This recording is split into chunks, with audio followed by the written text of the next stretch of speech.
Okay, alright. The game is not chugging, thank God. Alright. Let me bring you up. Alright. This entire operation is held together by twine. Are you getting my stream? I am. Alright. Why are you so quiet? I don't know. Yeah. I can look and see if my voice and video is weird. No, that's fine. I think people can... hold on. Talk?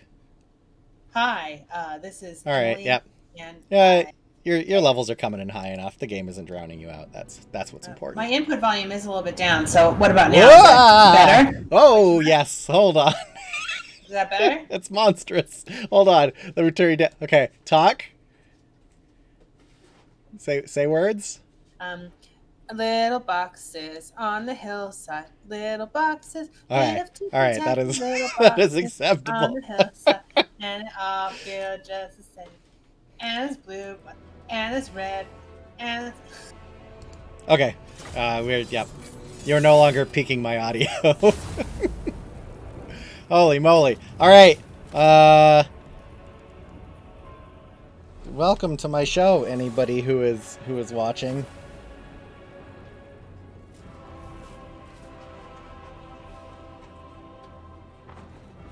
I promoted like right before I decided to restart my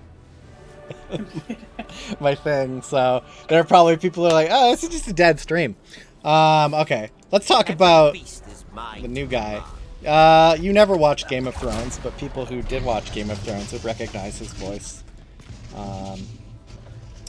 because he played a remarkably cruel character that everyone hated on Game of Thrones. This is Raykarth. Are you hearing me? I hear you. Are you seeing Raykarth? Are you seeing his visage? I see his weird, messed up face. Yep. And his pointy head. Yep. Well, that's an elf thing, really. And his dragon. I know, but his dragon. I was trying to channel my inner dwarf. It's orcs who call them pointy heads. Damn it! I try so hard to remember these things. I'm sorry. I think Doris called them, like... They probably called them Druki. I don't know. There's probably a dwarf word for dark elves. Anyways, Raykarth is, he's I don't know, he's pretty simple. He's actually probably the easiest one I've ever had to explain. He is like... So there is a class, I guess, of dark elves called Beastmasters, who are exactly what you think they are. They get masters of the beast. Yep, they get all the monsters for the dark elf armies. Perfect. Because they're big on the monsters, and Raykarth is the best one. His character arc is pretty typical. Like, he did something to establish himself as a real big badass, and now he is one of Malekith's, I wouldn't say buds. I don't think any dark elf is truly friends with another dark elf, but they appreciate each other, I guess. Which dark elf? All dark elves. All dark elves hate each other. That's their entire society is a permanent power grab. But anyways, Raykarth... It feels like what patriarchy makes women do to each other, to be totally honest with you. Just to do a parallel. Real world parallel.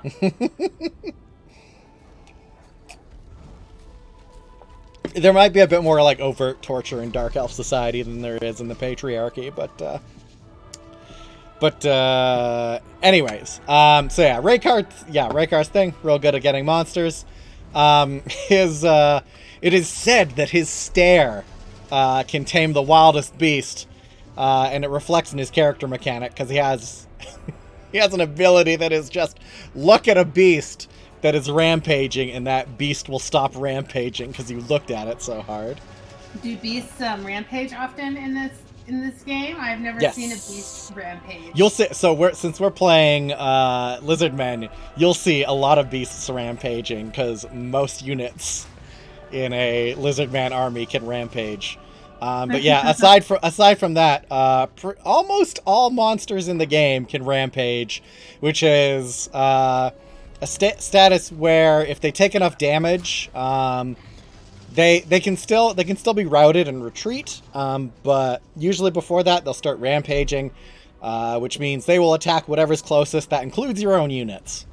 So part of having a monster-based army is keeping that in check, making sure that either your monsters don't take that much damage that they are going rampaging, or using mechanical tools that stop the rampage effect.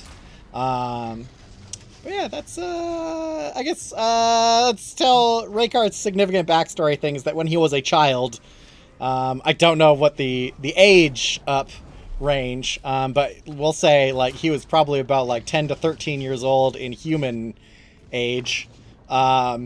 And his father was trying to break a black dragon, and he just couldn't. He had everyone do it, and he was like, "Fuck it, this black dragon's not worth it. Let's just put it down. This black dragon is untamable." And then Raykarth comes up and is like, "Father, let me do it." As you do. This is how Jared Kushner got all his jobs, I think. And familiar. Raykarth goes up to the black dragon and gives it a hard look, and black dragon is like, "Damn, I'm yours now." You can see that black dragon behind him in the background. That's his black dragon. And then from that point forward, he was very respected as a beastmaster. He's done a whole bunch of other stuff like lead armies, but who hasn't in this game? But we're not playing as Raykarth today. God, I really hope my CPU doesn't top out again. A couple chuggies in the scene there. We're gonna play as Nakai the Wanderer. What do you remember about him? I want to see how much you. There wasn't a lot to say about Nakai. No, I remember that he's the most powerful of the lizard men. He's kind of the brute, the strongest. He's the most powerful Kroxigor. Okay. But I remember that he's in the same category as like the magic toads, right? He's probably still under them because he can't use magic. But yeah, he is. So they're the magicians, and he's the kind of brute. He's a tough boy. Yeah, he is. I would say Gorok and Krotgar are about in line with him, but Kroxigors are like the biggest, toughest lizard men. Okay. He is also kind of a spirit of vengeance as far as his background myth is concerned. Okay. He always shows up when the lizard men need it most. And yeah, his campaign mechanics reflect that, in that like he does not stay in one spot. He wanders everywhere. So, do you have any other questions about Nakai the Wanderer before I start? No, I think the reason that I chose him was because you told me a story about him like leading his people to freedom or something. I don't know, like there was a. He's more of a defender than a freedom fighter. He has a. True to his name, he does have a tendency to wander off after fights and just disappear. I read one story today. I just have to go and be in croc mode and sit in a river in Florida and wait for someone to walk by so I can use your foot. There was a story I read today when I was kind of updating myself on him about him. One time he he fought who was it with again? I think it was with like a superpowered Skaven. And he got filthy disease all over him. And he was like rendered comatose at the end of the fight. Wow. And yeah, the lizard men were like, "Oh, take care of this guy. He's very important." And then eventually he just woke up and just left without telling anyone. He just didn't thank anyone. Didn't just walked away. All right, let's start this loading screen that's going to be very long. While I go get to my newly chilled bubbly. Oh, we're playing the Vortex campaign, so you get some backstory here. So I'll let that play. The jungle continent of Lustria lies west across the great ocean. The first men to land upon these shores ransacked an ancient temple, filling their ships with golden treasures. Word spread of their wealth, and others were eager to follow.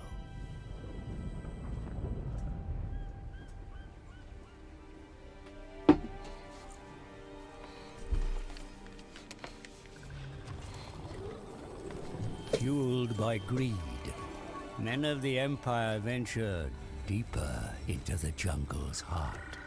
The land of beasts, ravaged and plundered for its riches. It will not be without consequence. So the flip side to this campaign is that douchey colonialist character I told you about when I was doing the rundown. A cold-blooded fury rising to punish the invaders. In the temple cities of Lustria, the lizard men enact a ritual to call upon their mighty guardian.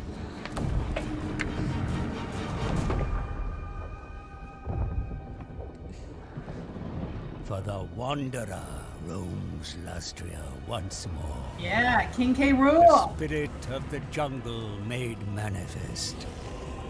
A reckoning has come. Only the strongest will survive the coming bloodshed.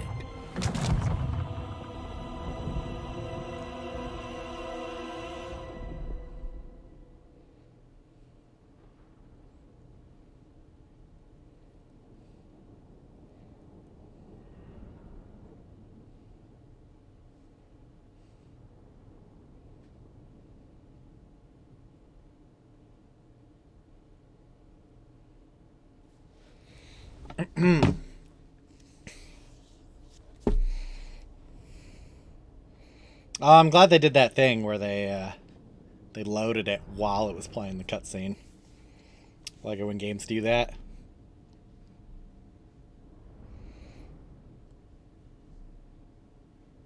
So how you feeling? You excited to take back the jungles of Lustria? Yes.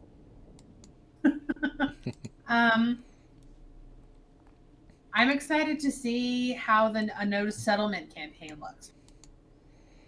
I mean, it's really, you're mostly just kind of lifting out one piece of the management. A lot of people regard horde campaigns as very like a bit dull, just because like it takes out a significant piece of the management system. It's also Nakai has a workaround to make the system better, because under normal circumstances you just raise settlements and your enemies resettle them. But I'll show you when I take a city. Nakai's a little bit different. He has a way of it's not as good as establishing your own city, but it is it is more effective than nothing. Important dialogue. It's good that you hear his words.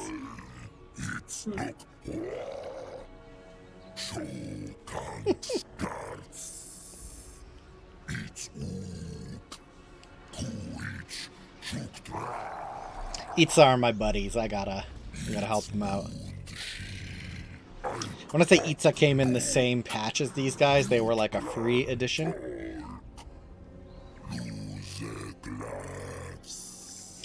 So the way I'm planning on tackling this campaign, your end goal is to take out the Imperials who are in Lustria. Okay. But for the moment, I want to. So since I have no territory to protect, I can basically wander as I see fit. But it is to my advantage that the lizardmen factions survive, because they will ally with me. And if I get low on funds, I can beg them for money, which is pretty important. So how? Well, we'll get it. I feel like that question will ask. Yeah. I'm gonna point out this little fella. Oh, I can't zoom in. That's my. Like, I see it. I see the little picture down on the bottom left. Yeah, that's he's so cool. It's my skink priest. See, look at him. He's very cute. He's also. I love his colorful yes. feathers. He is also very important because he has the Lore of Heavens, which is extremely valuable because it has this spell, which is one of the most powerful spells in the game and can just decimate armies if I place it right and if it moves the right way. You'll see it. Once I get it, you'll see it in action. But it is not uncommon to see skink priests take out like hundreds of units in a single fight if you use the casting abilities right. What is skink priest's name? His name is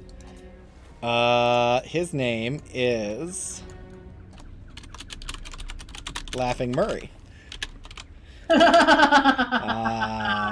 Finally, your dreams. At last, the prophecy is fulfilled. Hello, Sue. Sue has shown up in my chat. If anyone else is watching, she also has a Twitch channel that you can check out.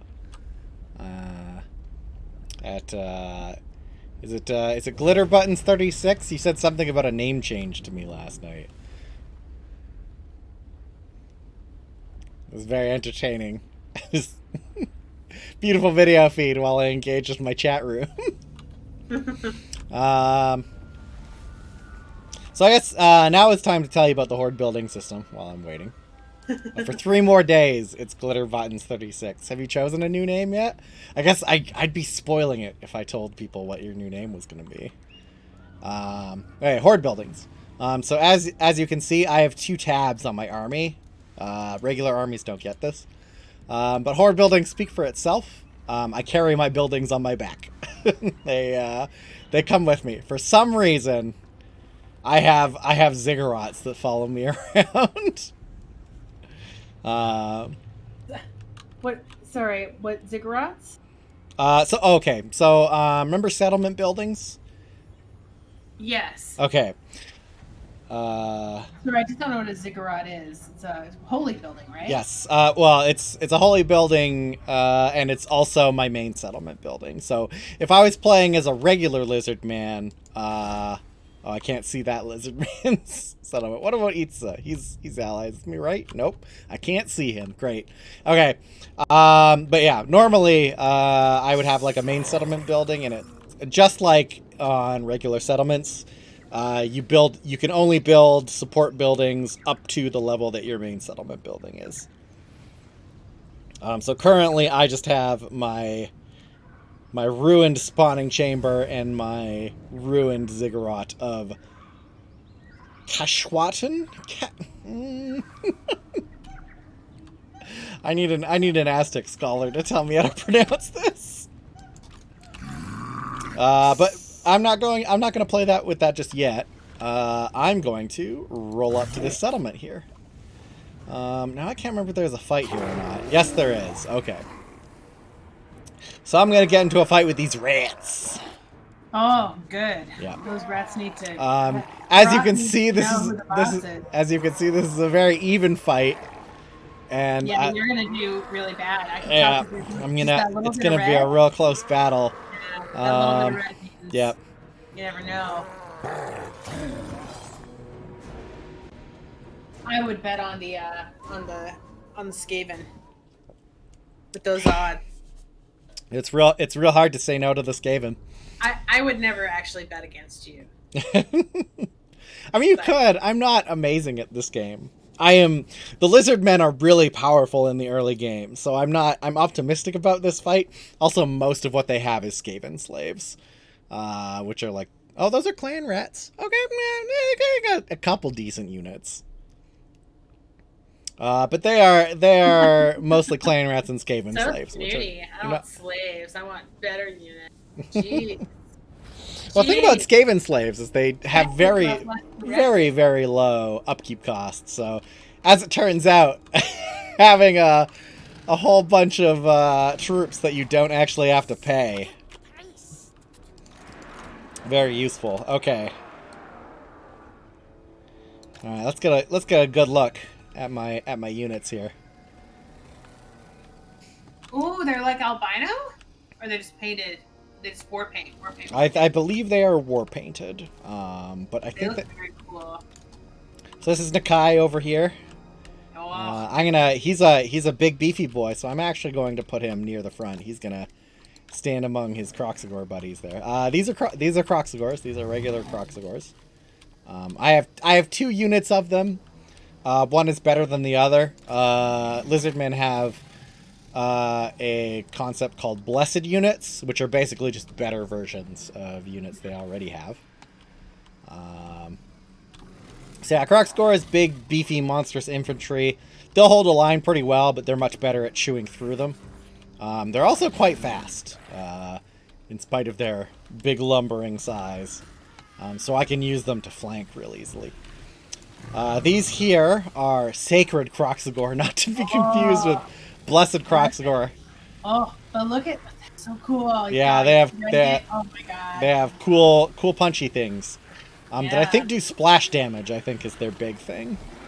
Their unit size is slightly smaller. You can see regular Kroxigors have 16. Sacred Kroxigors have 10. They invented the breaking port before Steven Universe did. Next we have our Saurus warriors. These will be the backbone of my infantry. So cool. They're iguana men, and I'm actually going to be a whole dino army here. I'm so into it. We haven't even started. There are actual dinosaurs in this army that we'll eventually get. My heart's all a titter. Anyways, yeah. So these Saurus, we will. I'm going to be focusing my. So there are 3 development paths for Nakai, based on the settlements he picks up. He can focus on Saurus. He can focus on Kroxigors, or he can focus on Skinks, who are my little guys back here. Last time I played as Nakai, I focused on Kroxigors, so this time I'm going to try Saurus, because I like Saurus units quite a lot. Very useful. Oh, good. I also have my... So, I blended the units a bit. They're kind of right next to each other, but I have Saurus with spears and Saurus with blunt weapons. The Saurus with spears are better at dealing with monsters and cavalry. And these guys are just better at... Like, they're a more rounded unit. I would say they are better at dealing with infantry, but that's just by virtue of they're not specialized in any way.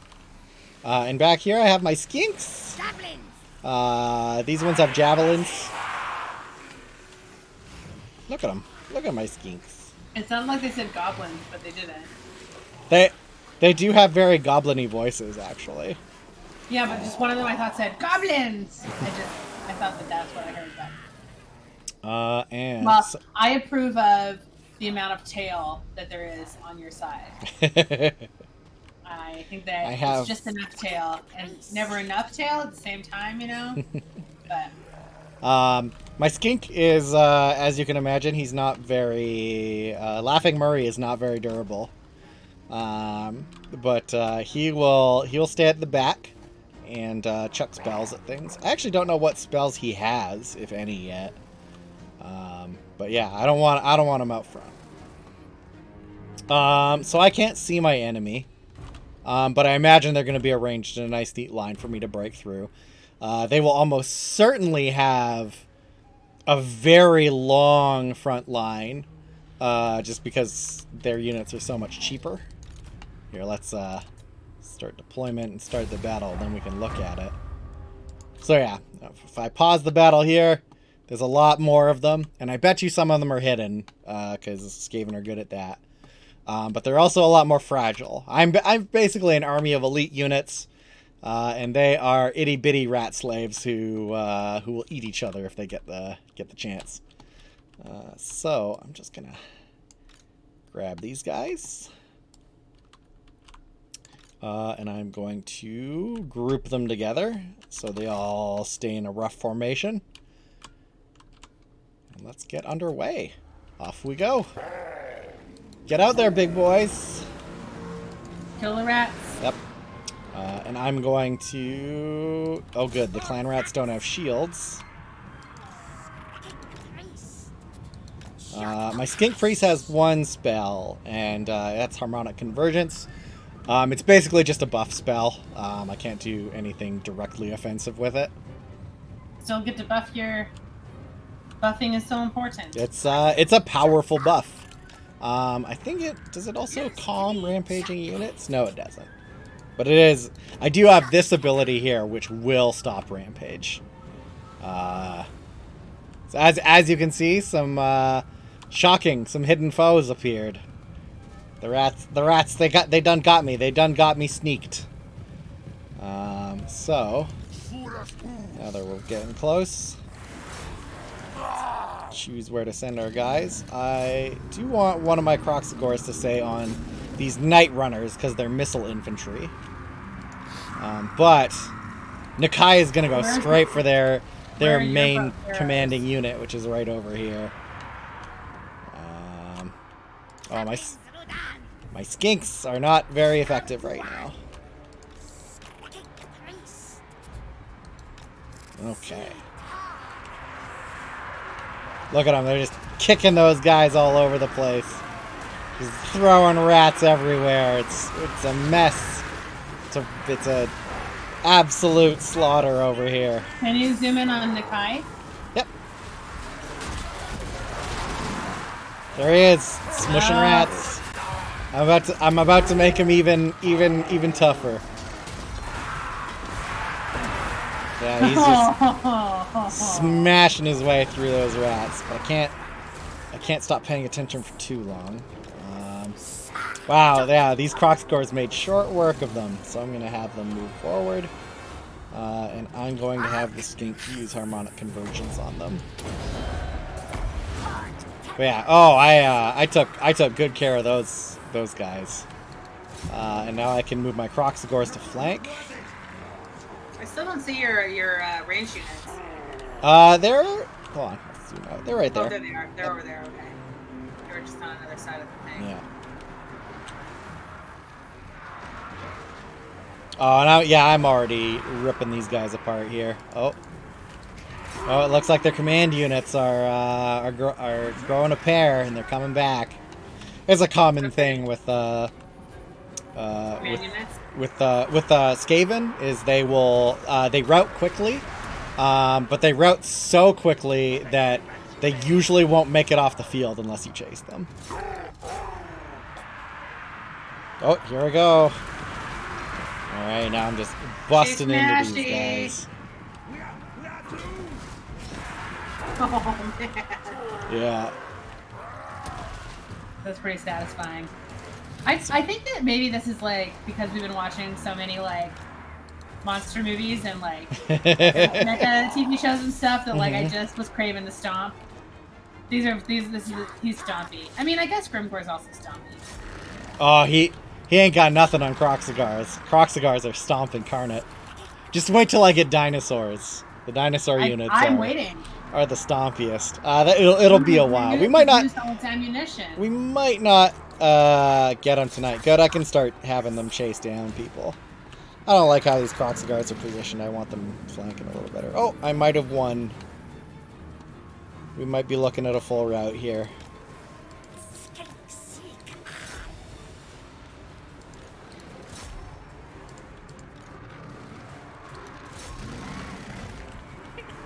We're losing. I'm brave, but not now. Alright, I think that's it. No, this one is starting to regain its morale. My Saurus units have barely moved this entire fight.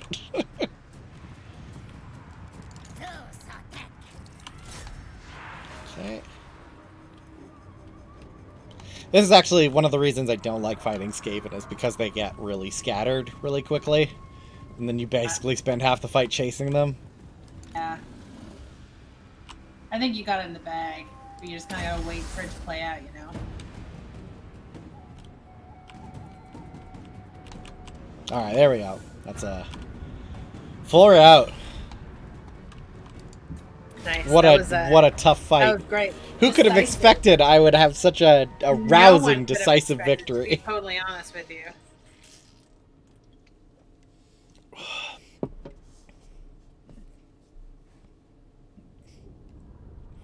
Look at that, my Saurus really putting out 308 kills between them. Nakai only got 116 by himself, really.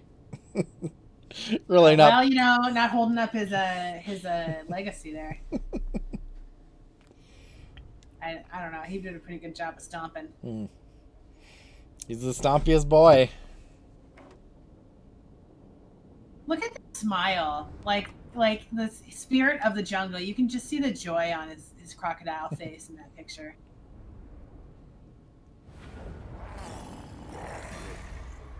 Look at that, him doing a little dance. Like, yeah, loot. Alright, so yeah, when I capture a settlement, I get this little menu.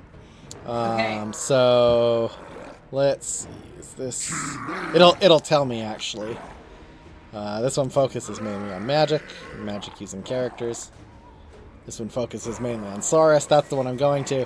And this one focuses on Kroxagar and Blessed Beasts. We're gonna go full Saurus, because that's the kind of mood I'm in today. And when I take them, this is not me. This is what is this? I think it's Keepers of the Great Plan, I think is the name of the faction. It's Defenders of the Great Plan. So they're my vassal faction. We didn't talk about vassals in the last one, mostly because they're incredibly rare. Getting a faction to vassalize with you more or less involves like backing them into the corner and then hoping that they will actually like. I think you tried to vassalize like a couple in the last one. I tried to confederate one. Yeah, I tried confederating one by defeating their boss, but that's not how it works in Grimhammer. I can't do that in this one. But I automatically have a vassal faction, so any one I take, I get them as a vassal, and that builds my little bonus meter here. So you can actually see like what my progress is. So my I'm on the way to the Quetzal progress. So as I make my way around here, I'll be able to use some of these are passive, but some of them will be spells. I press the button and I get the things. So this one is a buff. This just gives me a flat buff to my faction. But this one will give me a blessed skink skirmisher unit to put in my army. Eventually I will I have to watch this because it can be especially devastating if I start suffering attrition from not being able to upkeep all my units, because when Nakai dies, that's it, the game is over. So I can't respawn at a settlement like I would in a regular campaign. Yeah. This is my research tree. The one that lizardmen usually get is a lot more complex, but this one is a lot more straightforward. Is this Nakai's tree, or is this like the... This is Nakai's tree. Okay, the lizardman tree is actually, I think it's a series of 3, and then in the middle there is just a straight down block And then they unlock like the rest of the technologies, which would be on this side. But as you can see in Nakai's, it's a lot more like you have to go to this, to this, to this, to this, to this, to this, to this. There's a lot more segments to it. Yeah, there's pathways. Yeah. And I'm actually going. I'm just going. So one of the most important things to get early on is horde growth, because that lets me upgrade my horde. The more growth you have, so my armies have growth in them, so they have population like a settlement does. So just like in a settlement, the more growth you have, the more you can upgrade your buildings. Makes sense. So now that I've done my fight, I'm going to upgrade. And that puts me in camp mode. So I'm just gonna... I can't move when I'm in this mode. But it only takes one turn to build my buildings, which is real nice. Now I'm gonna assign my skill points. I'm gonna take Route Marcher first. And Spawn of Itza, so that I can increase my horde growth even more. Route Marcher lets me move farther. Incredibly important for a horde faction. There's that. And then I get to upgrade my skink as well. And we're going to get them started right away on the spells. You want that lightning? Yeah, I do. You want to lighten it right in the face. Yeah, and I think we're gonna go with we're gonna focus on Euronon's Thunderbolt. I've learned that it's not necessarily a good idea to get all the spells in a spell chain, but to just focus on a couple. So I'm gonna focus on Thunderbolt and Harmonic Convergence, as well as getting this Rolling Skies, because the passive abilities are really good. And then eventually we'll focus on Chain Lightning as well. But for now, we're just gonna get those first two. We got the skink up and running. We got Nakai's horde growing. We're on path to success. We scattered the Skaven. Well, for a little bit. I'm pretty sure these two settlements are also Skaven. I should really be moving towards Itza, which is somewhere in this area, because having them as allies will be very valuable for me because it gives me a fallback point, which horde factions don't really get. So yeah, that's the end of our turn. It's the end of turn one. Now we get to watch the 1,000 clans. We're on Vortex, so there are actually much fewer factions in it, so it goes a lot faster. I wanted to play on Vortex. Nakai is a really interesting start position when he's on Mortal Empires because he starts on the other side of the world. What? But he starts in the England equivalent.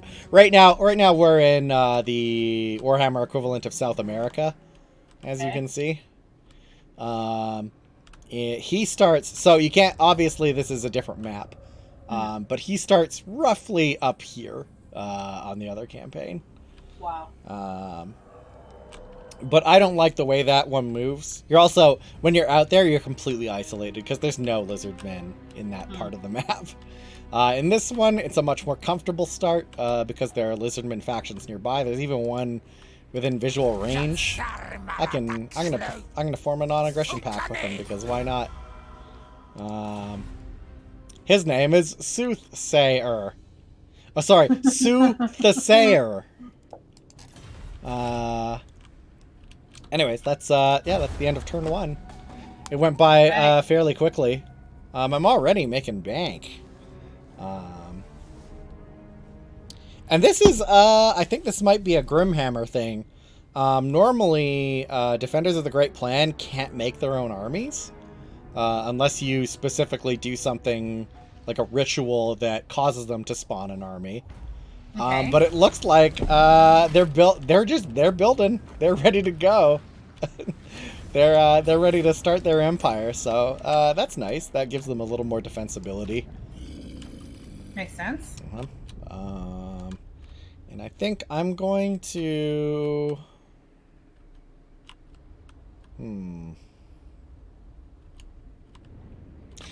So question is, where do I go from here? I think I might cut through the mountains to get to the cavern of Malexigor here. And then I'm going to move out to Quitax, which eventually will put me on Can the Croxigar go underground? No, that is orcs. Skaven and dwarves can do that, but I can't. Okay. So I do not get to do that. Darn it. I do get a few other ones. Fun. I get the astromancy stance, which basically makes me nothing can use underways near me because I will be able to intercept them really easily. It also makes you really difficult to ambush or be attacked by enemy agents. Because you're you're scrying all the time, and you're like, I know what's going to happen, and I know when this ambush is happening. I can also, this is new. I think this is a mod thing. This is a Grimhammer thing. But this is this makes me regain. So if I have a particularly devastating fight. At the cost of 10% increased upkeep to all my units, I will replenish a lot faster, and I'll get a weapon speed bonus, weapon strength bonus. That's so if you have if you have ample resources, yes, then you it's a great option. Yeah, it's also really good. It's good for auto resolve play because auto resolve tends to spread out your casualties throughout your entire army. So. If you have your casualties nice and spread out, having a constant replenishment rate across the entire army is really good for you. I have March, which is pretty standard. Lets me move forward further. I noticed that Grimhammer actually has a twist. In the regular game, you can choose to adopt March at any time. In this one, you actually need to have 25% of your movement range still left before you can adopt it. So you can't, if I wanted to, I can't march out to the edge of my movement range here and then just decide I want to keep going. I'd have to have 25% left. And this is the... do you think that they put that in there for difficulty, to ramp up difficulty? I don't think it's necessarily a difficulty thing. I just think they didn't like the way... it makes you commit. And it also, so it works for the PC races too. Okay. So it's very common for the computer to march at full range after it's attacked you. So if it fails, it'll pull back and then it'll run away. This kind of neuters their ability to do that. So if somebody tries to jump you and fails, they can't just run away and lick their wounds and come back at you another day. You get a much better chance at catching them. So it's a double-edged sword. It's not good. It's not perfect for you. It's also not perfect for your enemy. Another thing. It's like when you're a barb. Sorry, when you're a barb and you do reckless attack. That's what it is. Yes. That's my parallel. Because being in March also puts you at a significant disadvantage when you start battle. You can't retreat. I guess it would be power attack in Pathfinder. I guess. And also, I don't have a stand. This doesn't mean anything to you, but anyone who is watching, who has played or vanilla Total War Warhammer, knows that it is unusual to not have a regular march. But I think Lizardmen in Grimhammer, they have Battle March, which does have, as you can see, an upkeep increase. But it does also increase your melee attack skill, which means and your missile strength. And your missile strength. That's new. I have not seen that before. So I'm going to start my trek down to... I actually think it might be faster for me to go to Quitax and just leave the Cavern of Malexigor. I know for a fact that Teclis starts right here. So he'll probably be moving through the jungle over here. And I don't really want to fight him. He'll be a potentially good ally later on. Metagaming, jeez. whatever. I'd find him eventually. But yeah, we're gonna leave him be. We're gonna go around the outside. I'm gonna start the march to Itzel. So this turn, I'm just gonna move. I've decided. Oh, look at him stomp! Yeah, he's a stompy boy. Look at him stomp! Look at him with his big He was feet. running. He just had like such a great like fashion walk. Like his arms were out. He was showing full range of motion. I can't wait. Next time we gotta zoom in on him while he's running. Okay. Well, he's about to hit this next settlement here, so you won't have to wait long. That's for sure.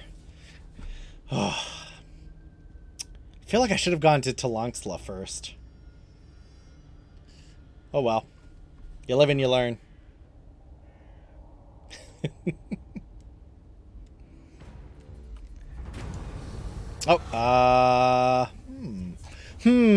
I'm not going to put caps on this game, because I want...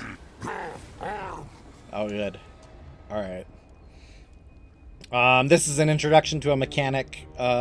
It does exist in Mortal Empires, but they don't encourage you to do it like they do in the Vortex campaign, where you can search settlements instead of sacking them. I assume there is not rats at this one. We're gonna find out in a second. Nope, there's not rats at this one. So as you can see, I have a couple other options. I can leave the settlement be, or I can search the ruins. I search the ruins, and I get a puzzle that doesn't make any sense, and it's basically just a guessing game. I've tried to solve these puzzles before, and I'm not sure if there is actually an answer to any of them. So we are going to guess what this one is. Boop. All right, cool. I solved the puzzle. So I get it. I got a free item out of it. So we'll give that to Nakai. He deserves a treat. So next turn he will be equipped with the Sword of Striking, which gives him a little bonus to his charge so when he charges at somebody, he'll do a little more damage when he hits them, and he'll get a melee attack bonus. So cool. Good for him. Good for you, Nakai.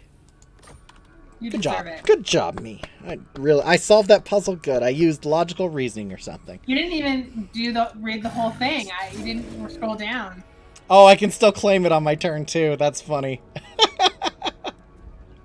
Normally, you're not supposed to be able to do this. That's good to know, actually. Because it means every time I come by one that I have a Search for Ruins option for, I can also take it right after, so there's no reason to not try and search the ruins. Anyways, we're going to gift this to Quetzal. Bing, bang, boom. There's my temple. Thank you. Let's explain the top here a little more. This is obviously my temple progress.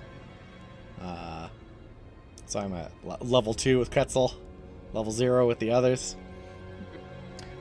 This is Old One's Favor. This is a resource I get for having temples and for just having the Defenders of the Great Plan active. But my ultimate objective is I have to take out these 4 dudes, or rather these 3 dudes and this lady. Okay. Once they are all defeated, it will trigger a big, huge battle where I fight off the definitely not Spanish conquistadors. I was like, are these the colonizers that you're murderizing? These are like the colonizers' friends. Oh, okay. Yeah. There's like, if you play the other side of this conflict, your objective is to recruit these characters, which involves going to different places and fulfilling specific objectives for them. And they actually have like neat little storylines. Like these are all discrete characters with character arcs, and as you go through their missions, they get power-ups, and also you learn a bit about them. So that's actually really neat, and Nakai doesn't get any of that. He just gets to stomp around and kill things. Stomp, stomp, stomp, stomp, stomp. Anyway, that's the end of that turn. We'll let that roll. Yeah, it was a shockingly productive turn for not fighting a battle. It's over in the field to the right. Like there's something moving next back. It's like cows or. Oh, those? You mean the Triceratopses that exist on the map? I can't see them that close. Are they Triceratopses? So there are little map elements all over the place. You might notice the insects flying around too. They making little hats and coats. Oh my goodness. The map. One of the things that I think often goes overlooked about this game is that the overworld map is lovingly detailed. Like if I rotate the camera a little bit, you can see like there's a fossil on the south side of this little tar pit here. There's a mechanic with the pirate faction where you will get clues that sometimes allude to map elements. So they'll say something like, "Oh, the ancient wall," and maybe they're referring to this, or "Oh, where the lava flows," and they'll be referring to a like a volcano, that kind of thing. Like this guy. Look at this guy. This is volcano. Look at this volcano. What are we in Iceland over here? Oh, it's all pterodactyl. Pterodactyl. Yep. Or pterodactyl adjacent, at least. It's I want to say they're pterodons in this. Is what they are usually defined as. I can get pterodon riders. Okay. I'm going to shift into overdrive because I want to get the hell over here. So we're gonna march. Gonna zoom in on him stomping along. Oh no! Oh, that could be bad. All right. Hopefully this faction does not declare war on me, because they've really caught me with my pants down where I am right now. Although it appears that Gorok is on their tail. He's rolling up right here. My homie. How's it going, bud? Let's let's not form a military alliance yet, because I gotta make sure this rat doesn't declare war on me while I got my pants down.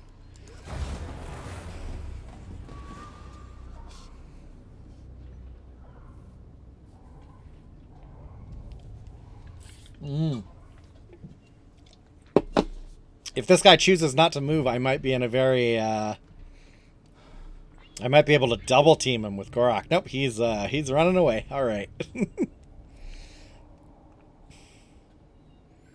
Cool. This is working out. All right, we'll get back into our normal marching stance. And I'll move up there. Yeah, this is probably a settlement for him. Do not anger enrage me. They're not a major faction. I don't need to worry about them too much. But all right, he's changed his mind now that I'm not sitting on top of his enemy. Ah, fine. I'll give him a little money to have a defensive alliance. So if somebody declares war on me, he'll come to my aid.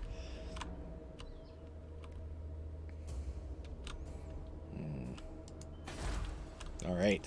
I think that's a good end to my turn. Ooh, I can upgrade some buildings. Let's get on top of that. Move up my maximum distance. We're gonna upgrade my Saurus building.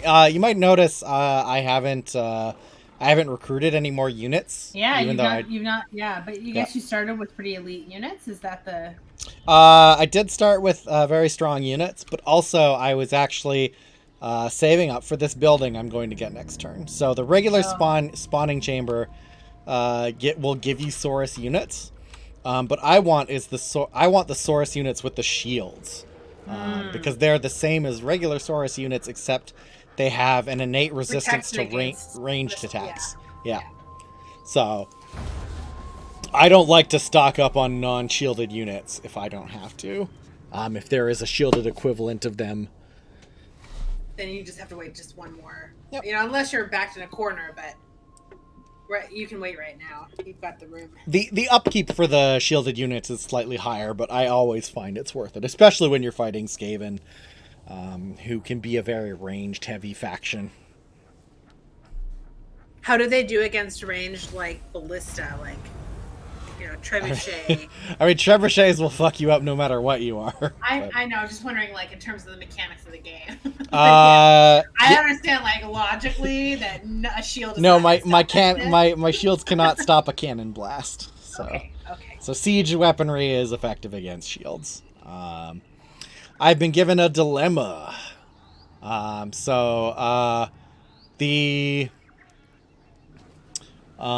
lizard men are big on... It's kind of like genetic engineering. Okay. They are a genetically engineered race as a whole. Mm-hmm. But they can also do a little bits for myself. So I get to choose...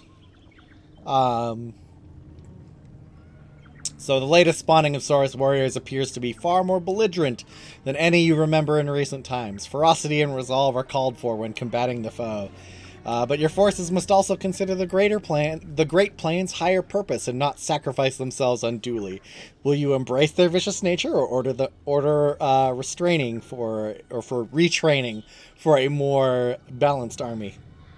So I can choose for them to stay aggressive, rather than defend, and they'll have lowered melee defense but higher melee attack. Or I can tell them to chill the fuck out, and they'll have lower melee attack but higher melee defense. Are you a defense or an attack person? I'm an aggressive player, so I'm just gonna take that. I'm also fighting Skaven, which I find hitting them fast and hard is it's really the best way to deal with them. Okay, I finished my first technology. Guess what I'm going to do? I'm going to increase my hard growth more. Oh, they might have actually... Ooh, Grimhammer, you sly dog. Okay. This is good. So one of the issues with Nakai's faction when in the vanilla game is that you want to do this entire chain... and there's really no other reason not to, because getting maxed out horde growth is good. But in this case, they've actually given different bonuses to each of the technologies, so you're not like obligated to go all the way down it. So that gives me a lot more flexibility. So I'm actually going to... I don't need that. I don't need... Yeah, I'm gonna hold off on this sequence up here first. I don't like skinks much, but I am going for Sauruses, so I am going to shoot for this technology here. Ooh. Okay, so that's where we're gonna go. We're gonna get this skink technology. It'll buff my skinks, even though I don't have a skink recruitment building, so it doesn't matter. But it'll lead me to better Saurus units, which is what I want.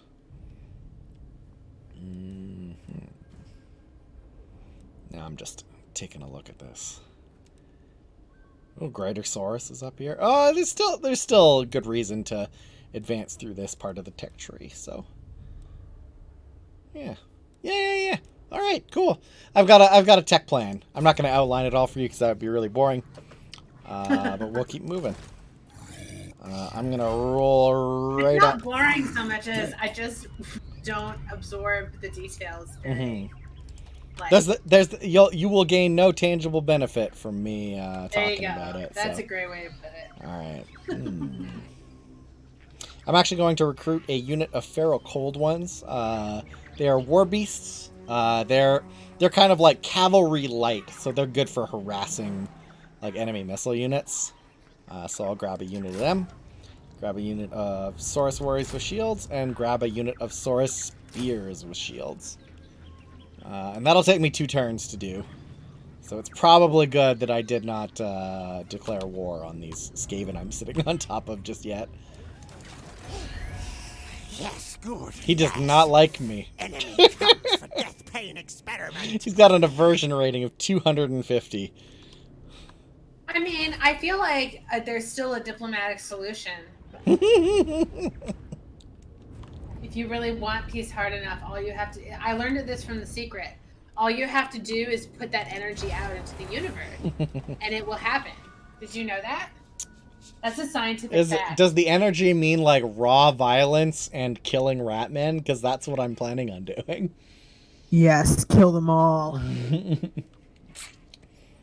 Wish I could do a better Nakai voice, but it'd be more like, yes, kill them all. I mean, also you'd have to speak like fake lizardman language because he does not speak. I think there's only one lizard man ruler that actually speaks English.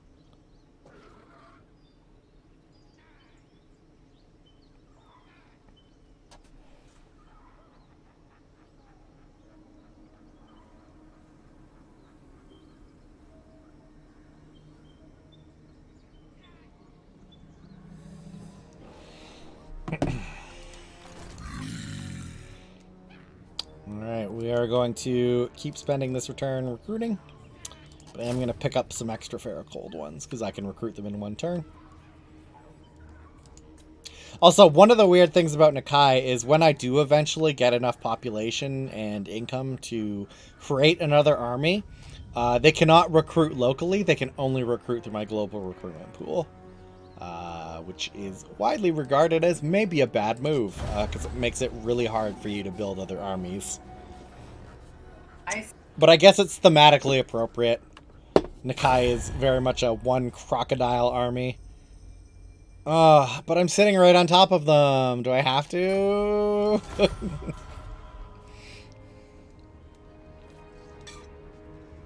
This will probably secure me a military alliance, though, so I'll take it. See if Clanfester tries to attack me while I'm camping on top of their base. Oh, there they go. Oh, they want it. They want it bad. This is a humongous battle. So I'm going to auto-resolve it just because, like, the odds are wildly in my favor, and also my CPU cannot handle that many rats at once. That's fine. Yeah. You never have to justify an auto-resolve to me. Woo! That was a tough fight. As you can see, I got kind of fucked up. Yeah. Let's see what I can do. I don't want to kill and eat them.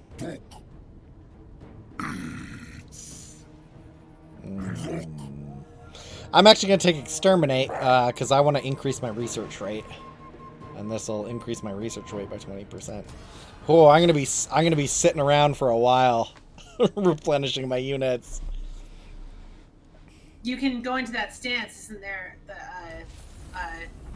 Be nice to your troop stance that makes them recover faster. I can, but I need to so my my actual units have been decimated, almost literally decimated. I've lost 10% of them. But now I've got 2 fresh Saurus units, so I might actually just get in there and take a risk. I'm just gonna take that. Oh, cool. Okay, I destroyed it last turn, so. Alright. So that's mine now. Right. I'm a little bummed. I lost my Croxigars. I only have 1 unit of Croxigars left. No, you need more. My big boys. This is new. Apparently my default building can recruit Croxigars. So I'm going to upgrade that. And let's take a look at what my options are here in terms of I did not look at the recruitment options here, or the building options rather. I'm not going to bother with skinks. Some would call that a bad idea, but because they're one of my few ranged unit options. But I want to try something fun and weird. Also, eventually I'll be able to start this, and I can recruit Razor Dawns. Razor Dawns are ranged missile units. That are also dinosaurs? That are also dinosaurs. Very small dinosaurs, yeah. But I'm looking at these. So these are all buildings. These are all support buildings that give me little interesting bonuses. This will make me better at, at looting settlements. This one, oh, wow, that's a bit, 250 unit experience per turn is a big bonus. It also makes me better at ambushing. This one makes me move faster. Also lets me see farther. That one's for later. I'm not even going to entertain that one yet. And this one slightly reduces my upkeep rate and increases my casualty replenishment rate. What does that cap out at? I'm going to hold off on that one. I'm going to go for the one that gives me experience per turn. Since I am... You'd go for Ham Hawk. What? I was hoping you'd go for Ham Hawk.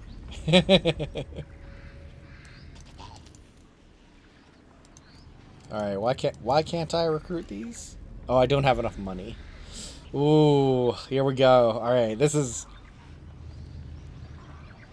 I don't know. You seem pretty on the fence about it. I'm feeling the income squeeze already. So I started with about 20,000 gold. I'm down to 1,191, and a base Saurus warrior unit is about 1,430. So I am making money pretty quickly because I'm not upkeeping any units. So I might just wander around for a couple turns. As a wanderer would. Yep. And yeah, let's put a point into Rolling Skies, and Euronon's Thunderbolt. So Rolling Skies, well, anytime my skink is casting, the enemy movement speed and melee defense will be lowered. So that's neat. And yeah, I'm just pumping up the Thunderbolt spell. All right. And I think that's all I can do for this turn. Yep, I'm in build mode. All right. There we go. Let's hope I didn't fuck myself. This is being a horde faction is I'm not ready. I'm not ready for this. I guess I'm already at war with the the Hunt Marshal's expedition, so yeah, I guess whatever. I don't think Itza's gonna make a heroic charge at the enemy just yet. They're very very early on in their economy. But it will be good to have them have my back. I should go check on my settlements over here. Oh, yay! Got a little bonus gold. Alright. Alright, Nakai, it's time to get wandering.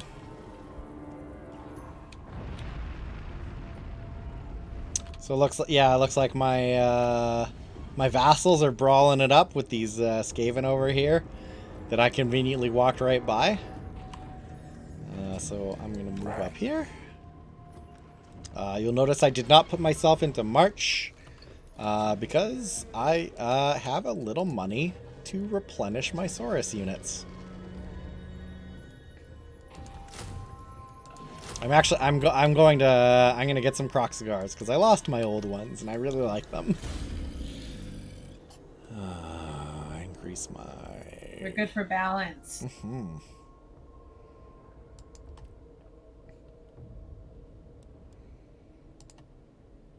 I'm gonna buff Nakai a little bit.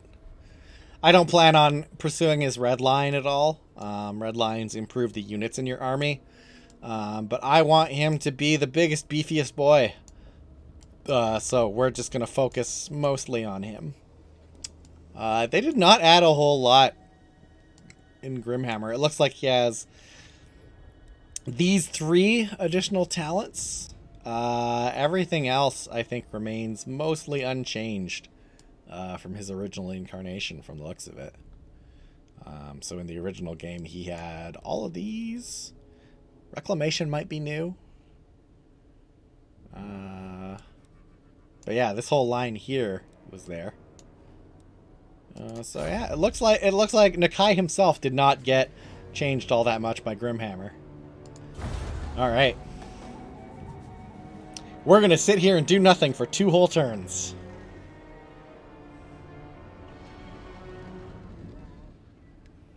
I might have to do something about these trees, though. There's an angry tree over here. Yeah. Who is not respecting my vassal. He is raiding it. I need to make sure I can actually take him on, though.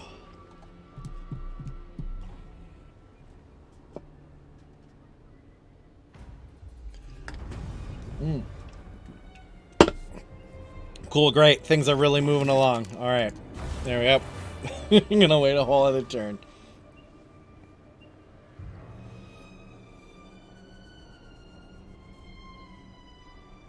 Thrilling adventure. We've had one battle and it was a complete... Two.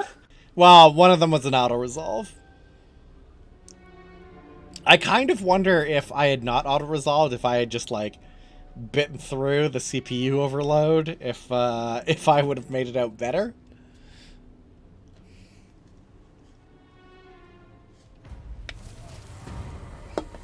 Oh.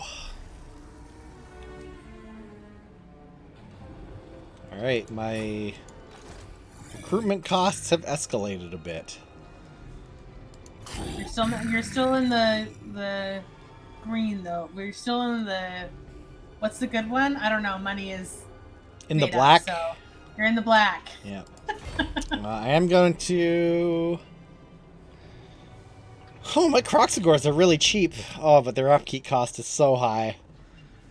We're gonna. I'm gonna grab some more sword. Oh, my recruitment amount, my recruitment capacity has increased. I can recruit 4 units per turn now instead of 3. But I think I've maxed out my income right there. So we're just gonna let that be. And I'm going to sit for another 2 turns while this stupid tree fucks with my ally. I'm gonna get you. I'm gonna get you, tree boy. I'm coming.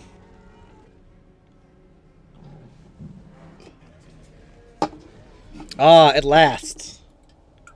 It's time for, you can't see me on camera right now, but my streamy people can't. My boobly. My flavored water that I've been yearning for. Where did he go? Why did he go do that? Oh, did the tree walk away while I wasn't looking? I don't know, tree be like that. Ah, he's right there. How's the cherry flavor? I'm always interested in what people think is a good one. I've heard that the pineapple's good. I have not tried the pineapple. It is pretty good. I have one more turn, don't I? Alright. Ha! I just realized the building upgrades cost 1 gold. Oh, that's funny. Also nice. It's really good. I think a lot of these campaigns get hamstrung by the fact that you can't move very far without stopping to build. Oh, hey!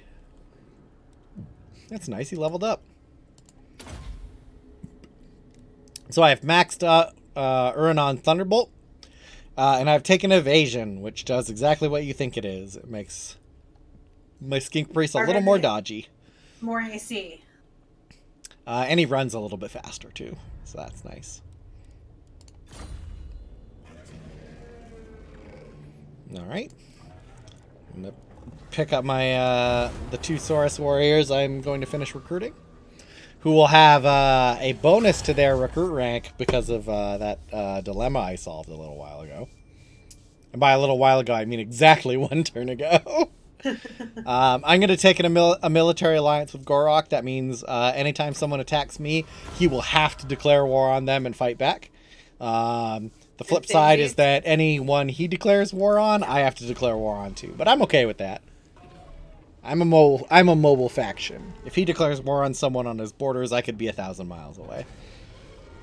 I do have to do that with my vassals as well. So if somebody declares a war on the defenders of the Great Plan, I have to defend them. And if I declare any war on anyone else, the defenders of the Great Plan have to declare war on them as well. All right, cool. I don't have to deal with the tree man. They got the hell out of my neighborhood. Saw you coming. Yep. This event makes me bad at magic. Good writing, though. The maw devours the hapless sorcerers where they stand, disappears with a satisfied belch. This arcane upheaval has sapped the winds of magic. All right, off I go. It's time to we'll get a little. Let's start running there. Oh, you know, I don't like that. Why you gotta be like that? There's... Actually, I think that might be taken by default. But this is my main adversary faction. One of their settlements is right here. Oh. See that banner?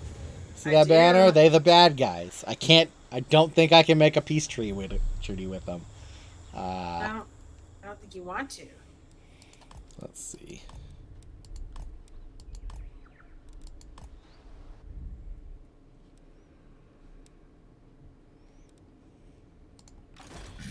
Okay, that turn. According to Sue, the pineapple is amazing for the bubbly. I've heard good things about the pineapple, so that tracks too. I like the peach honey one. That one was good. I like that one. I've never seen that one before. I only know of the 3 flavors: the grape, the cherry, and the pineapple. Oh, there's so in bubbly and bubbly. They have so many. In bubbly. Bubbly. Ah, look at that! Somebody took them out for me. I won't have to worry about them. That's always nice. I failed the quest for not fighting against them. Alright. Let's kill some rats. Get these rats out of my mountains. Oh, I don't know. I think this one's going to be a real close one. I'm actually... it actually might be a little bit more difficult because I don't have as many Croxagars. Croxagars are really good at chewing through infantry. But I do have, I can take care of the night runners a lot easier now that I have the feral gold ones. So I guess we'll see how this all fans out. Oh boy. I've got a nice decent front line now. I've got 3 Saurus Spears and 2 Saurus Warriors. So that's a real solid front line. Gonna mix my Croxagors in with them. Let's gamble. I want more magic. Oh no, I made it worse. Oh no! Oh, this is really bad. For you. Not only do I not start with any magic, you can't regenerate magic as if you have 0 magic wins of magic. Oh so no. Yeah, no casting for me this round. Gambled. I gambled and I lost real hard. Undo. No, it's too late. This is, I gotta live with it. Alright.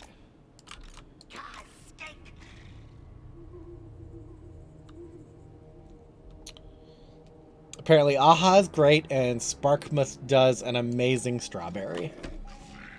Strawberry. See, Perrier is a strawberry, and I don't like it. Like strawberry, well, no, strawberry can be okay, I guess, but the flavor also that I really hate, fake flavor of, is banana.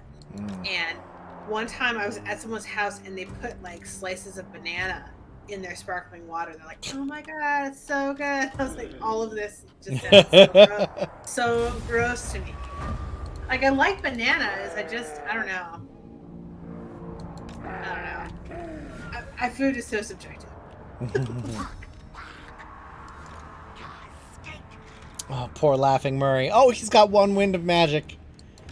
He can maybe cast. I'm going to hide him in this forest here.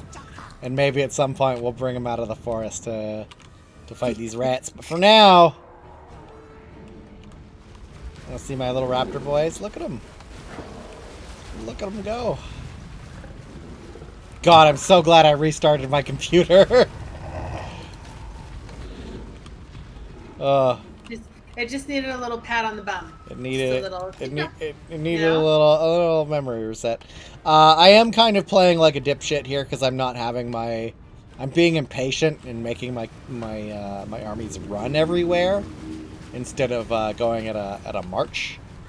So they're basically wasting energy at all times. All right, we're about to hit their front line here. All right. Let's put these up a little bit.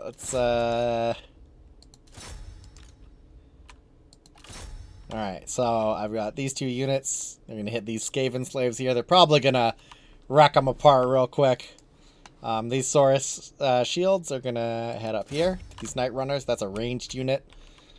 I'm gonna have these Saurus spears also go this way. Oh, that's the command unit, so Nakai is going to go over there. It looks like my lines are actually going to be shifting a little bit to the left, just based on how the Skaven are laid out. And yeah, I'm going to have my cold ones, my raptor boys, are going to go straight for the ranged units right here. I'm not sure what he is trying to accomplish with this unit of clan rats, like, in the back. They're way far away from the battle, but I guess we'll find out. And I'll be having my skinks. I mean, I think probably it's because they know that they're going to scatter, and having one that's untouched that far away helps them get away or something. You know? I don't think the CPU is that smart on normal. Yeah.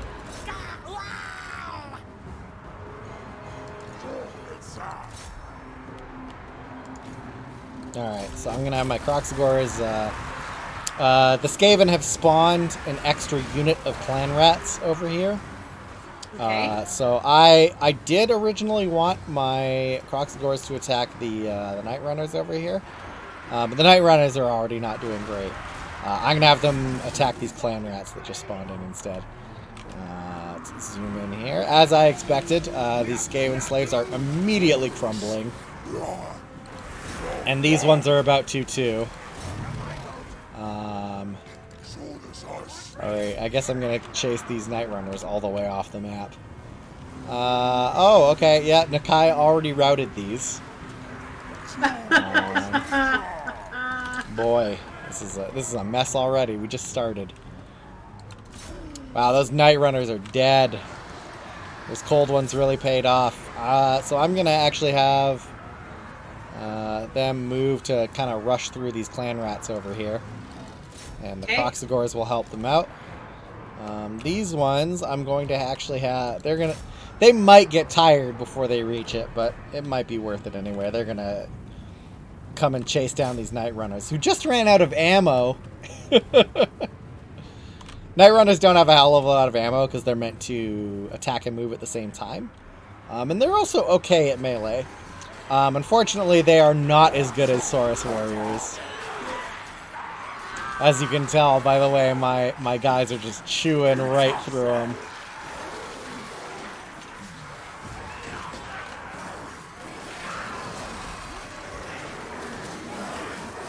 I mean, if I was, walking into battle and there was dinos on the other side... Oh, yeah, there come my cold ones!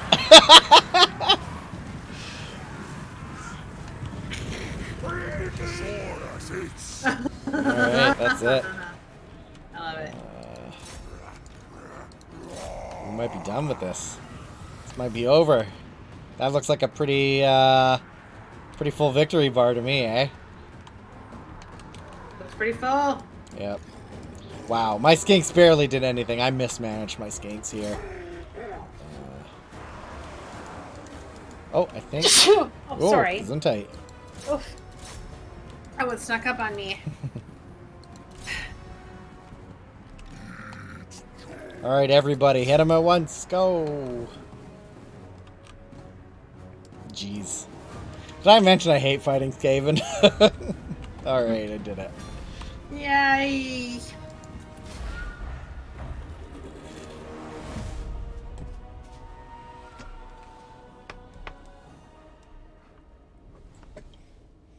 No? Just trying to make it so I don't look like Two-Face on camera here. But I just can't. My lighting setup of a single lamp is not good enough. I love how the picture of Nakai the Wanderer on this page, like, he really just does look like, hey, like, that's, you know, I just drank some fruit punch, and it's summertime. I'm into the color palette. I'm into the whole thing. Lizard Men have a good look, I gotta say. It's very fun art design. More Saurus. All right, I have a little more income flow, so I can grab one more Saurus shield and one more Saurus spear.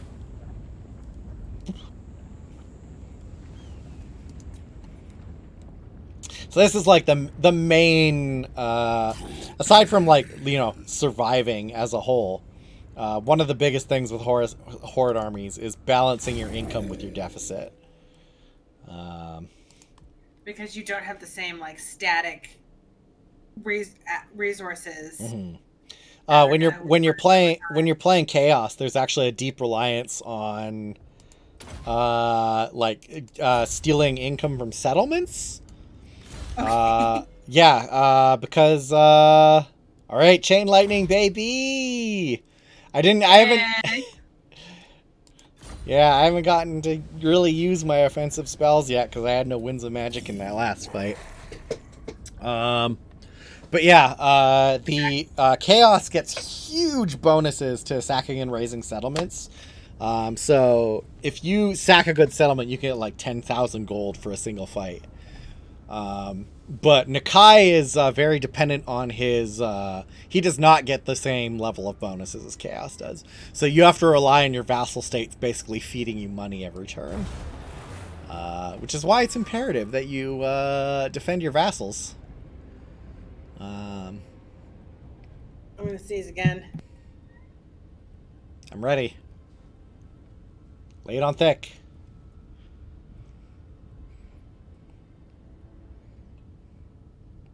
I muted my mic. I knew it was coming that okay, time. fine. So That's right. I was ready for that sneeze. I know, so was I. So then I was like, I was going to sneeze again, and then I had time to mute it. No one wants to hear me expel stuff out my nostrils, you know? It's not a good look.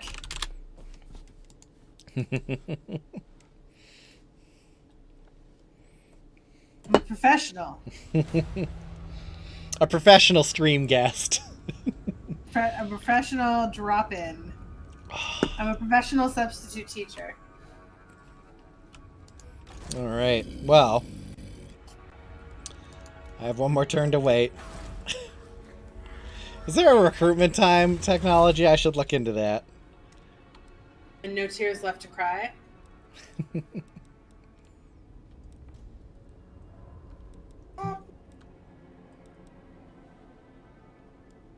One turn left to wait.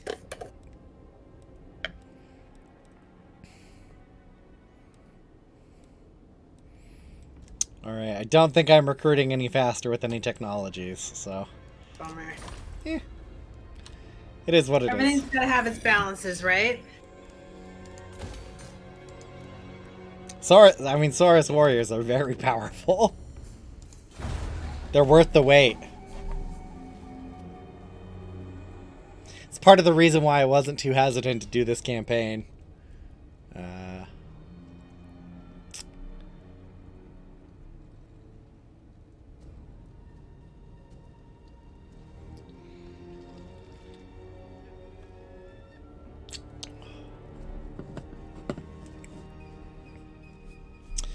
So I think now,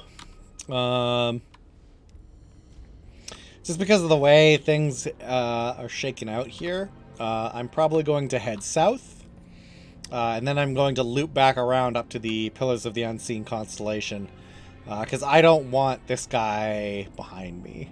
So even though I don't have territory, I have to think about my vassal. Man, I do love that my vassal can make his own armies, though. It's a real bummer that in the base game they can't defend themselves. All right, off I go. Well, you played one of these that was like ancient Rome or whatever, and it was like mythological creatures. That was Troy. And you played in Amazons, and they were like, rove over everything. They were kind of hoardy. They were also the Amazon faction I played was definitively a horde faction. Yeah. So I think that's where I'm that's what I'm kind of going back to understand it. But they also needed vassals? I thought that they just left. Nope. Those they were like chaos in this game, in that they are just so good at looting settlements that they get tons of income from it. You could also I also extorted my allies for resources a whole lot. All right, here we go. How many armies do they have stacked on the settlement? Oh, this is I'm gonna auto resolve this one because I don't like siege battles. This might be the end of the campaign. It's time to fight. All right, are you ready? All right, that's a lot of yellow. Are you ready? Oh, that went really well for me, actually. I didn't lose a single unit. Look at all those dead rats. Look at them all. I love the name of Nostradamus, by the way. That's a great yes. Nostradamus. Bam! I got my first little bonus here.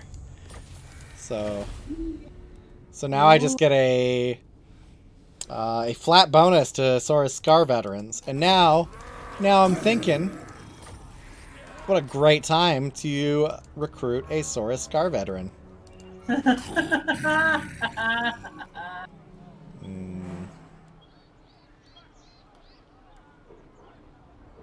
I like this guy. Let's get this guy. Malak Akul. Man, I should have named him Laughing Murray. His name is way harder to pronounce.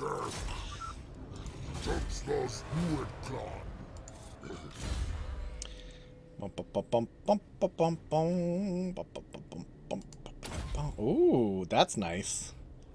I get like an extra little bonus for that. I increase everybody around me's leadership.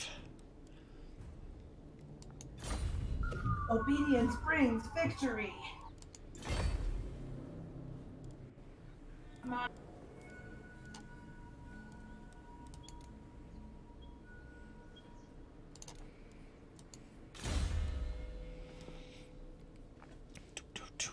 All right, so now I actually have to start thinking about what I'm doing here. I'm going to pick up magical reserves. It just increases my extra winds of magic, so I can cast more often. And Nakai has not leveled up yet. Okay, so we end that turn. Easy peasy.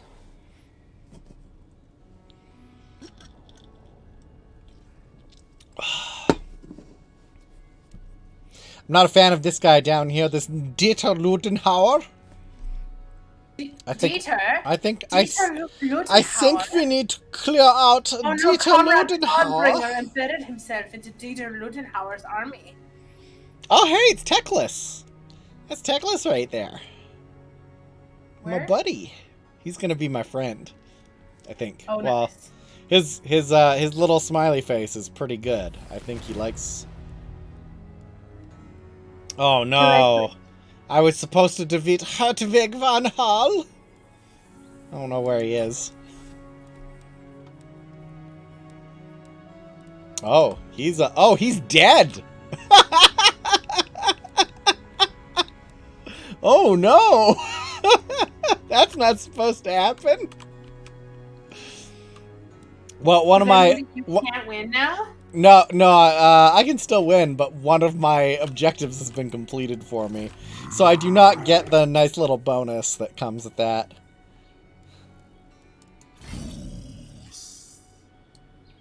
But it's not a huge bonus. Oh, I'm bleeding a little money here. Gotta okay. extort your vassals. Next, not yet. Next turn though, I am going to roll up on Dieter Lutenhauer and take his shit. Me. What do you want? If you say so. Thank you, Teclis. What did you call him? Mage Power Bottom? Yeah, Power Bottom Mage. That's my that was my name for him. I think that's pretty accurate. I don't know. I got my descriptions from your descriptions of them, so.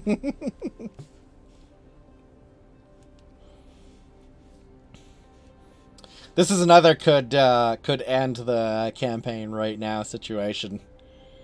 If Dieter Lutenhauer chooses to turn around and fight me. Oh, you're fucked. Ooh, I'm actually gonna retreat. I need to get that settlement garrison is ultimately going to mess me up. So I'm going to hang out on his turf.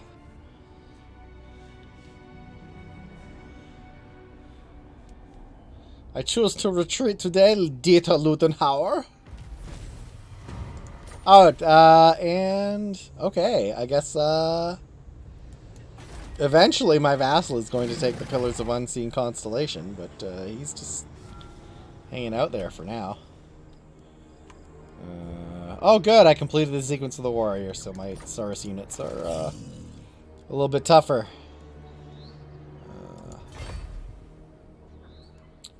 Ooh. Why do I gain so much income for that? Oh, there's a minus 10% income bonus for being in camp mode. So that makes sense. What's next? I'm gonna go for sequence of healing just so I can increase my replenishment rate a little bit. And we are going to grab a couple more Saurus shields. Oh, and now, I thought that you were gonna go for skinks. I must have misunderstood. I thought you were doing full skinks. I could have, man. Dieter Lutenhauer is giving me some real anxiety. I really want him off that settlement. Because if he chooses to strike out, he could roll over my vassal really quickly, and then that's all my income out the window. God, Dieter, you are a thorn in my side, and you only just started.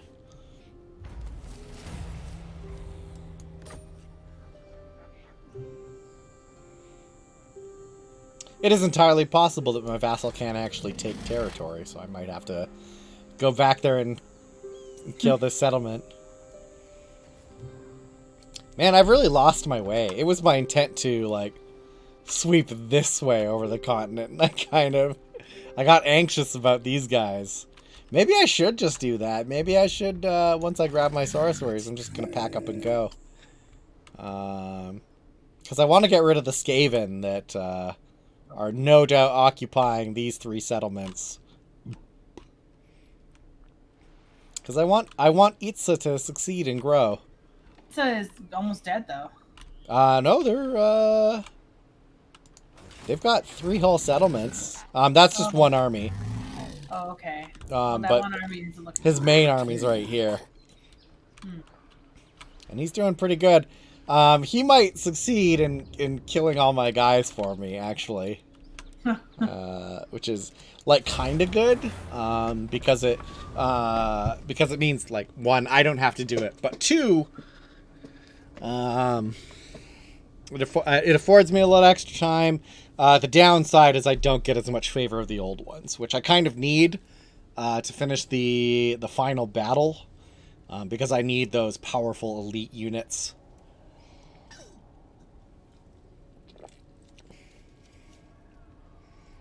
So You know, the maybe more I drink the cherry bubbly, the better it gets. Oh, well, that's good.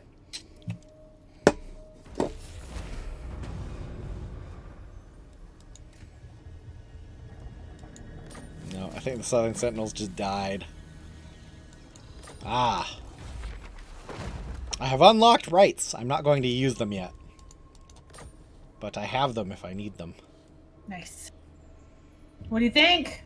What you gonna do? Bad boy, bad boy. What you gonna do? I actually think... Oh, wait, nope.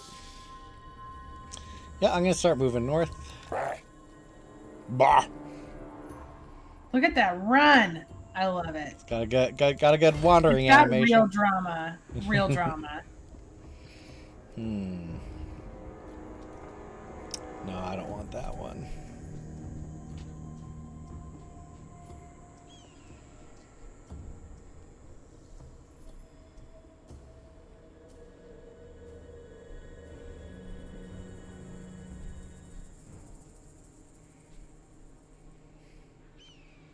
This is the line I want because it ultimately ends in T-Rexes and big monsters. So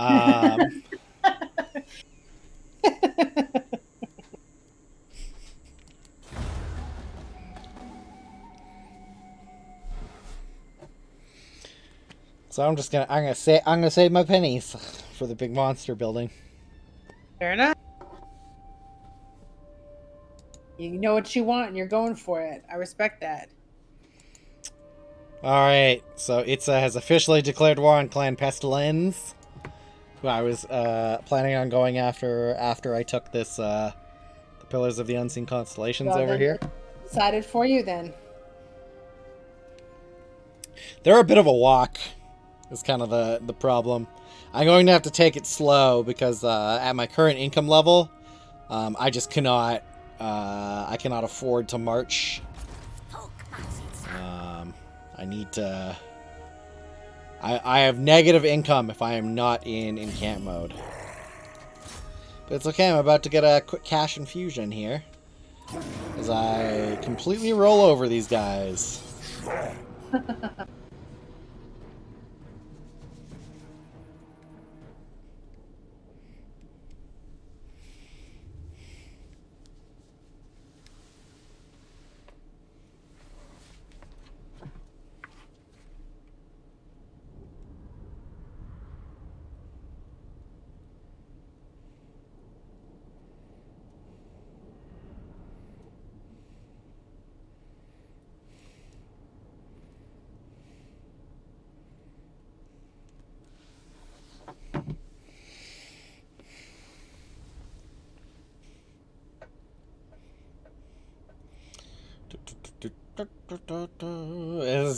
This is going to be a shameful display. I have one unit of ranged units, but it's not like I particularly need it. Alright. Let's get my Sauruses all lined up. Let's mix in some Croxa boys. Get Kai squished right in the middle there. Oh, my new Saurus Scar veteran is going to join the fray. Let's see if we can... Can you figure out which one is the special dinosaur? It's probably the one who's clipping through another dinosaur. Probably. Get my cold ones out to the side. These skinks behind the main lines. Alright.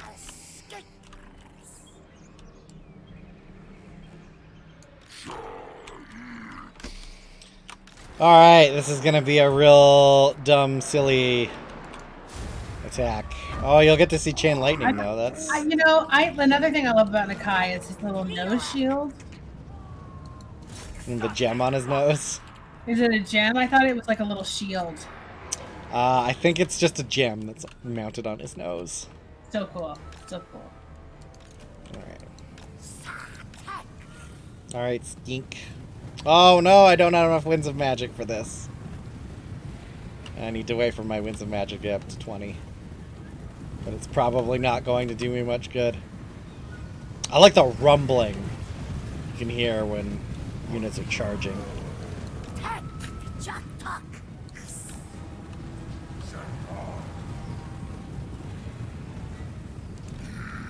Alright, let's get us a gator death roll.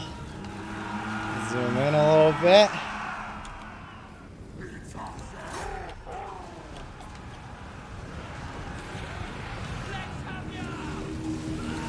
Alright, let's go! Yeah! Smashy, smashy! He just went right through. He does not care about your front lines. Oh, That's just beautiful. I love Nakai. He is such a wonderful dinosaur. Oh! More people to kill. Wow, he's gonna go after the commanding unit. Where's the other?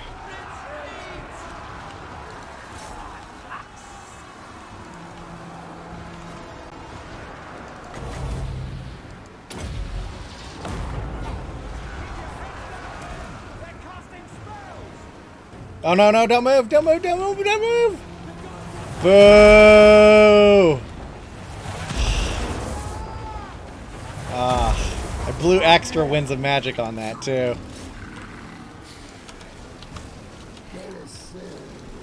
I've so effectively routed these guys that my front line is just not moving.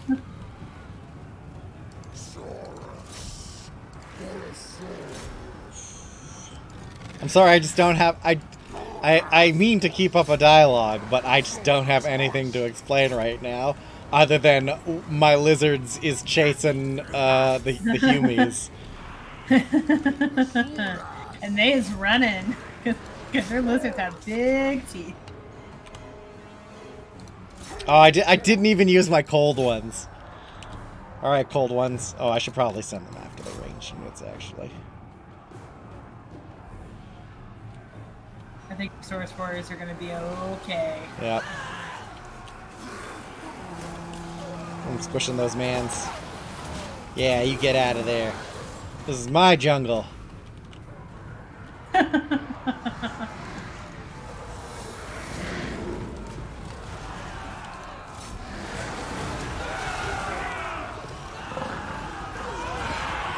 Like, your crocs almost look bored. They're like, whack, whack, whack. They're not even particularly bloodied either.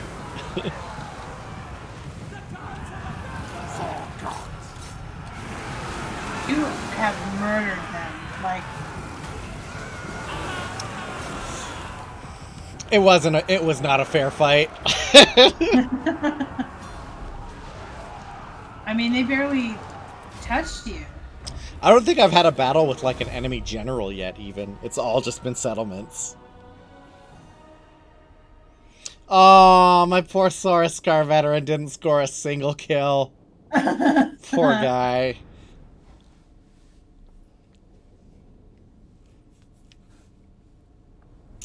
My blessed Croxidors are really pulling their weight.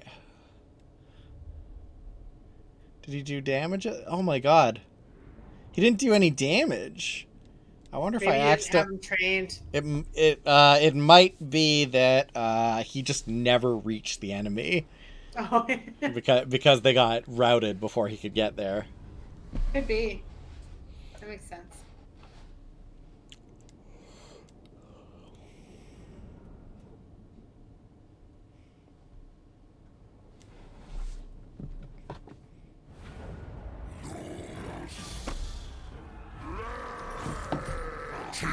Give me the money. Chili. Nakai, what's your favorite food? Chili. That means raw flesh of my enemies? Is that a good Lizard Man translation? I don't speak fake Aztec. Couldn't tell you. I'm picking up Wild-Eyed because I want to be able to hit people good. Actually, roll that back. I'm going to take Enforcer of Order because it gives me a bonus against Skaven. Who you're currently wrecking. Who so. I am... Well, I'm currently wrecking humans. You're going after. Yeah. Ooh, I got a follower. I gain a little bit of lyric. A little bit of... I just love my followers a sacrifice. A man spawn sacrifice. Hmm? Man spawn. That is what we call them here in the Lizard Man army. You got a follow. I'm so proud of you. Every follow counts. I'm going to take Earthing. Earthing basically lets me pump up my spells to a more powerful state with less risk of having it hurt me. All right. Wow. Sora Veterans got a lot of extra trees from this mod.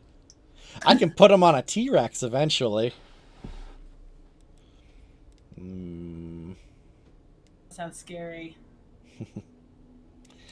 While you I'm are leveling up here, I am actually just going to take a quick break.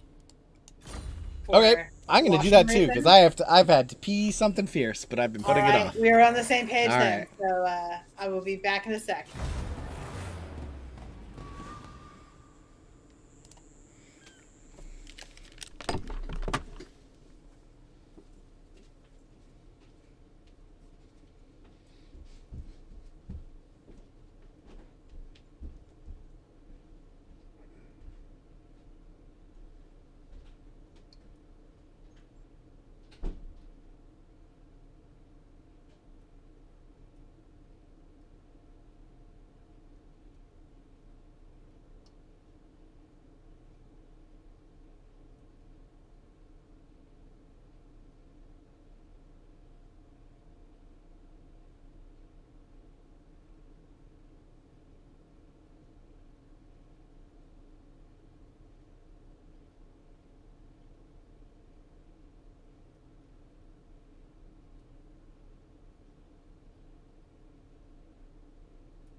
Where's my Dorito?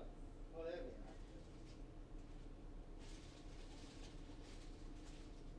What? All I can see was the messages. I thought maybe they might have noticed something. That doesn't work.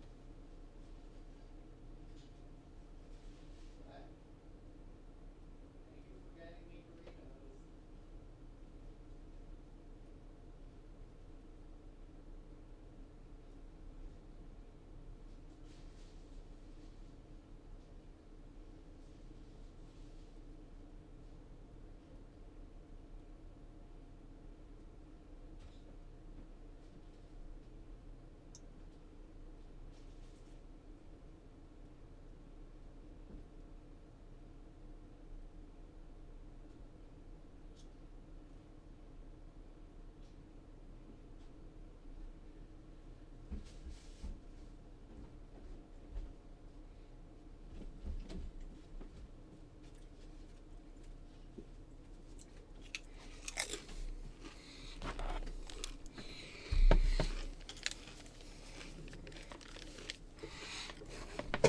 Mm-mm.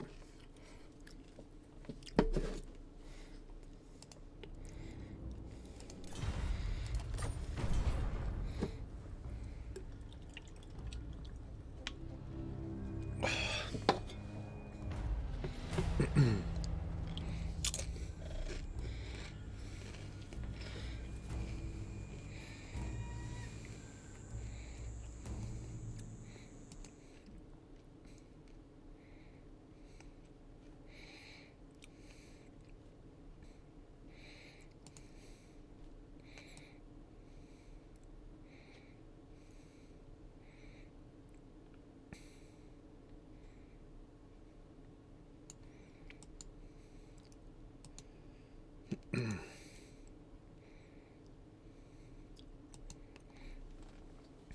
don't remember adding a credits roll to my stream.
Hello.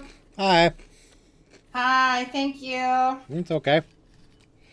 I have had the most massive craving for Doritos this past week since I learned that Saddam Hussein's claim to fame while in prison was eating an entire box of Doritos. Or an entire bag of Doritos in less than 10 minutes. They come in, well, I mean, impressive, to be honest.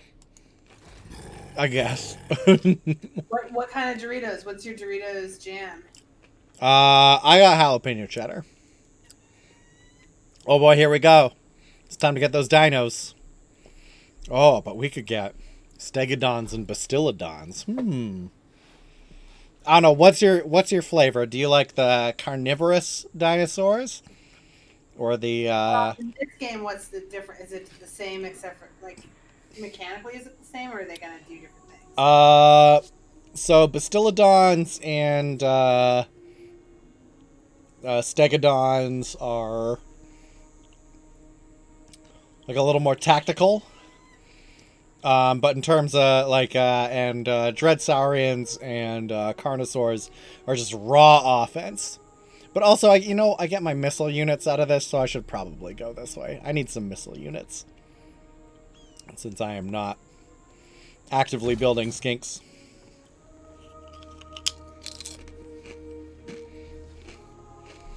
So I guess I answered that question for myself. I guess so.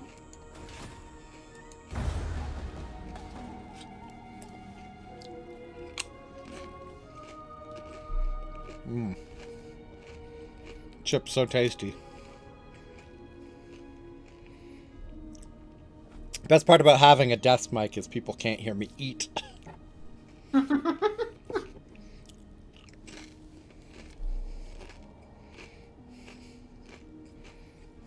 wearing a face mask right now, and well, like the kind that makes your face soft, not like the kind that you're supposed to wear when you go into buildings. And it says that it is a lifting sheet mask for youthful volume. I'm not really sure what that means. Yeah, I was gonna say, what's unuseful volume? Lifting sheet mask for youthful volume. Oh, youthful volume. Youthful.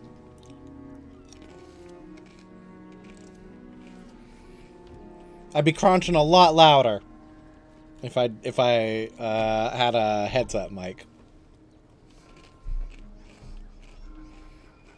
Listen to my crunch. I love the crunch.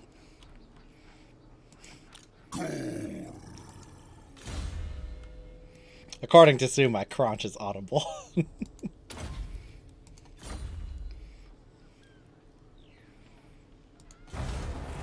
God, there's so little to explain in a horde campaign. This is so easy.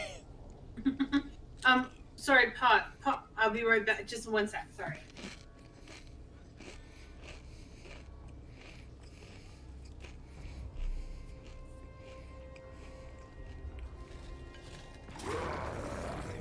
Whoa.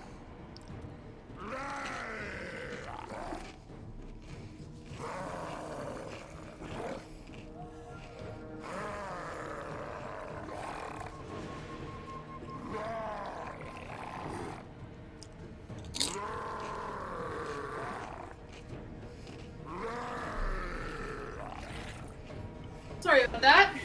It's okay. Okay, who are we up against? Dieter Ludenhauer. Dieter Ludenhauer Dieter. has come for revenge.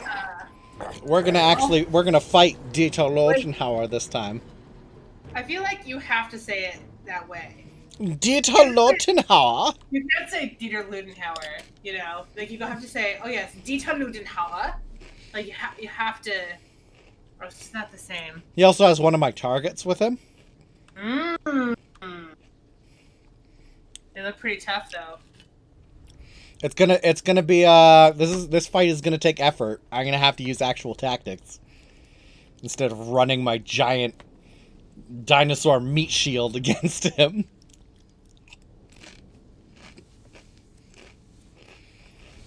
My biggest worry is he has cannons, and oh god, no. There's no cover on this map either. He has cannons and he has missile cavalry. So this whole fight might come down to how I use my feral cold ones, because they're the only ones fast enough to really run down the enemy.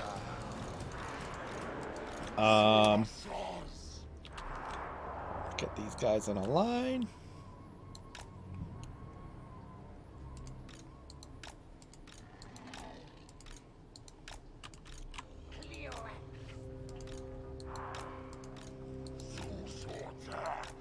Oh, I fucked it up.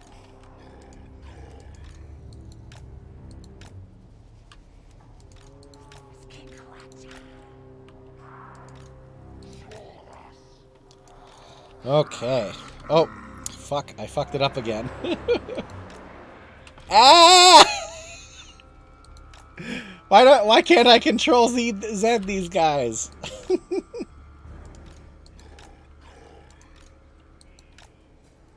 Are you still there? Did I lose you? No, I'm Okay. here. I just don't have anything to add to the Okay. conversation. Sorry. So I'm gonna run this big block of meat straight at him.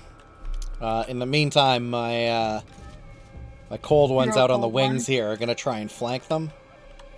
I'm also gonna try and disrupt them with my my skink priest. So now my viewers get to truly see how bad I am at this game. We're gonna gamble. Yeah. Sweet. All right. Now or never. I've also reached a point where I get the ability to summon feral cold ones at will. So if I want, I can summon them behind enemy lines. So that'll be a huge, huge boon for me. All right, here we go.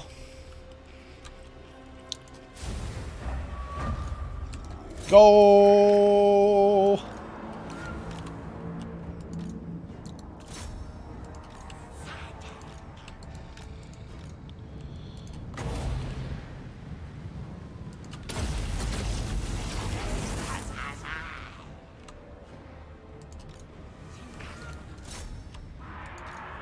Oh no! It's got a flying Empire captain there.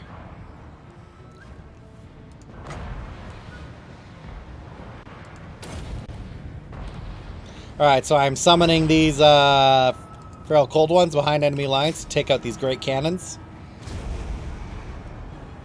Really, they're just average cannons.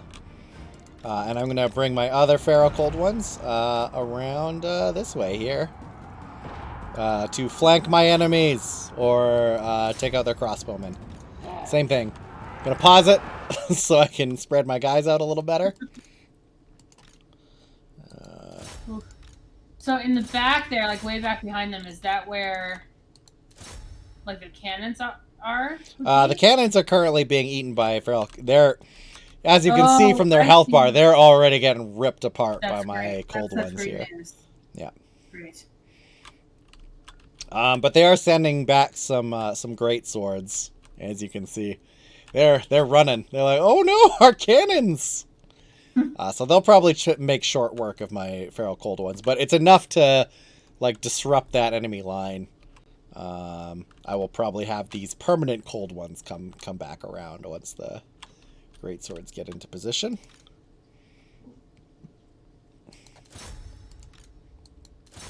I am a little worried about these war wagons that are right here. They're not very powerful units, but I'm not super equipped to deal with them because they're very heavily armored. And they can move pretty fast when they need to. I'm actually going to send Nakai after Jorek Grim over here. He's my target. Got stomping to do.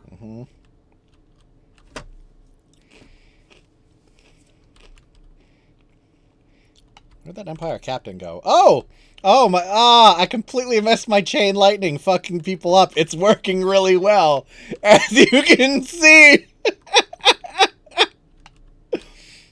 I don't know. I think the bloody chunks might be an indicator that I aimed it correctly.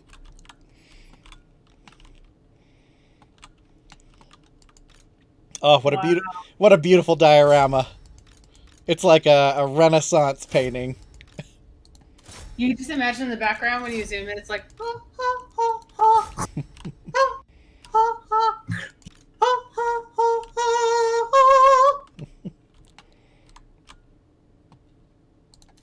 But I always think of when I think of blood and guts, you know?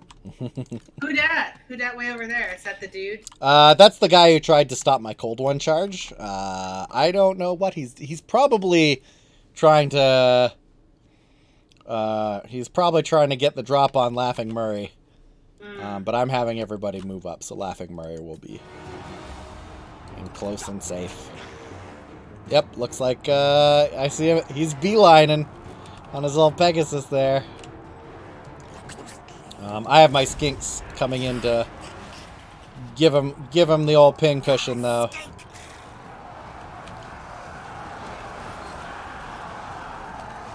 In the meantime, what say we drop some lightning bolts on these fellas? Actually, I'm going to save my winds of magic for now.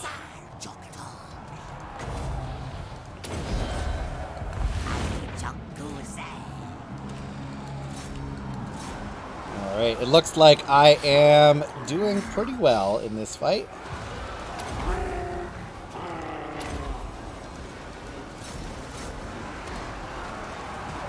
Oh, which cold ones are those? Oh, these cold ones over here are freaking out. So yeah, they took damage. Now they have this this trait on them. I can stop that using this ability here. But they're not doing well, obviously. So I'm gonna have them break off and chase down these riflemen here. Oh, I love it! Oh, there's so much kickback on that. It's so satisfying. These pistoliers are really giving me the goods.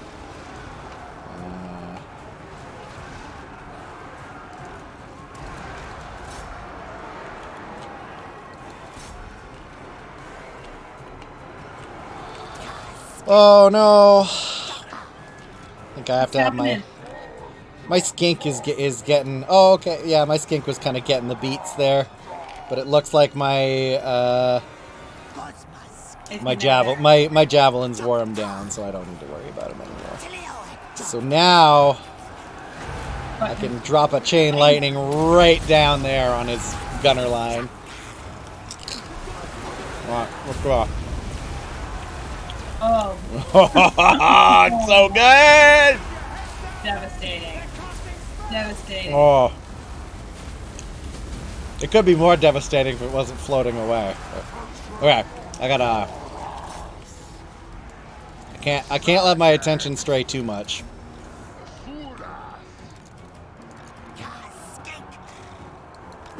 I'll let my skink rest for a little while. Magic back. Yep. How's your scarred veteran doing this time? He's around. As you can see, his end of the line is not really, doesn't have much to worry about. As I said, he does not matter a whole lot in this fight, because it does come down to my feral cold ones. But if this guy would just stop fucking with my shit. Alright, come on, Nakai, do it. Fuck his shit up. Yeah!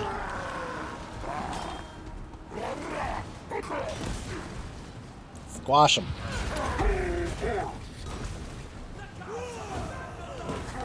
Yeah, they have.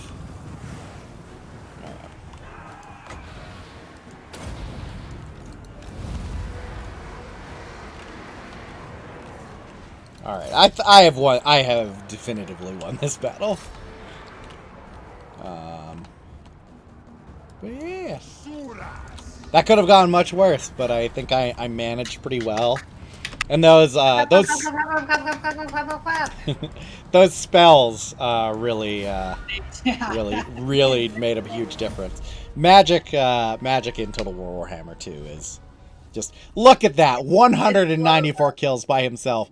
That was 2 spells. Wow. Wow. Mm-hmm. Not looking so good now, Dita.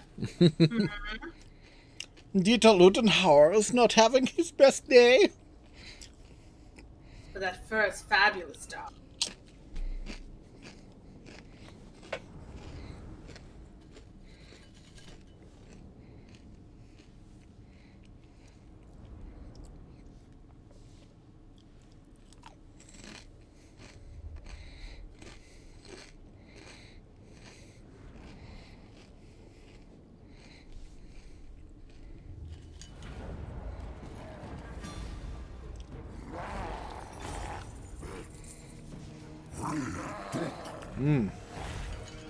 Let's see. Do I want the research bonus or do I want to just eat them? I mean, my vote is always for eating. Alright, eat him. Because as I suspected, he is not, because he initiated the battle, he was not, it didn't destroy his army. It just, It was a really good moment when you said, I'm going to eat him, and then you crunched on that Dorito.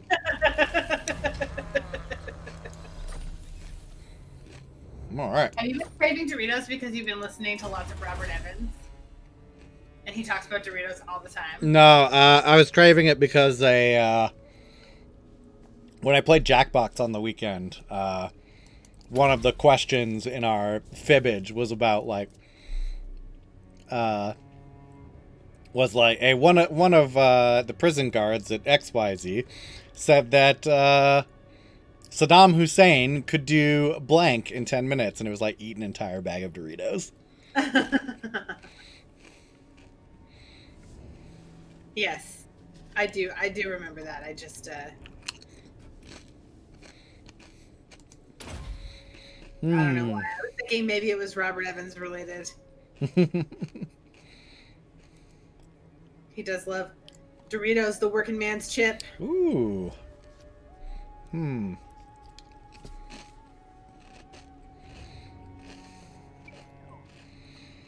I think I'm gonna work my way towards this this upgrade.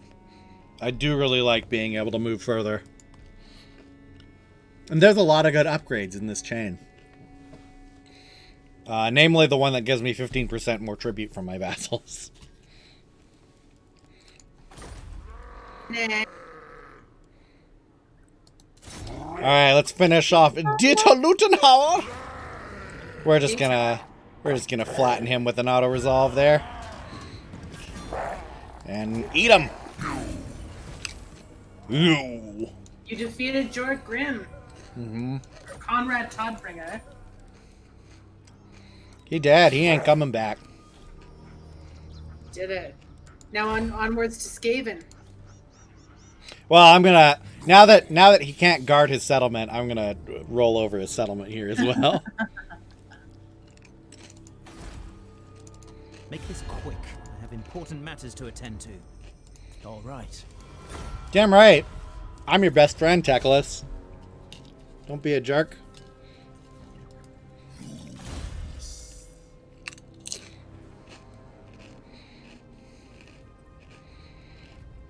Oh, that's a lot of bonuses.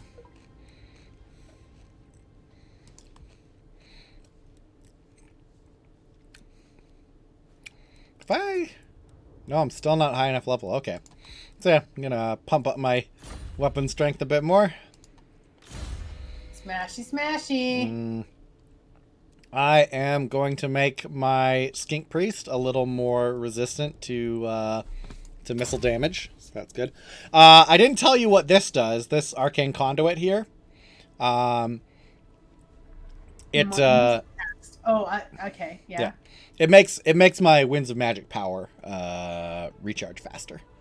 So, is the main reason I want it. There's also a bunch of little things. Yeah, makes my abilities cheaper to cast. They recharge faster. I miscast less.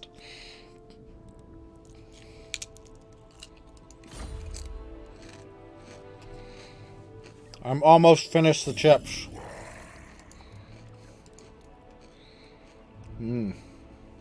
Ooh. Razordon. We're going to pick those two up. I'm probably going to dismiss a few Saurus units once I get the Dreadsaurian units. Trash some coppers to get some silvers, if you will. Little Dominion reference. I want my Saurus Scar Veteran to be as thick as possible. And I want him to be thick with 2C skinned. Like thick skinned, you know? I mean, he not as thick as Nakai here. Never will be. Who can be?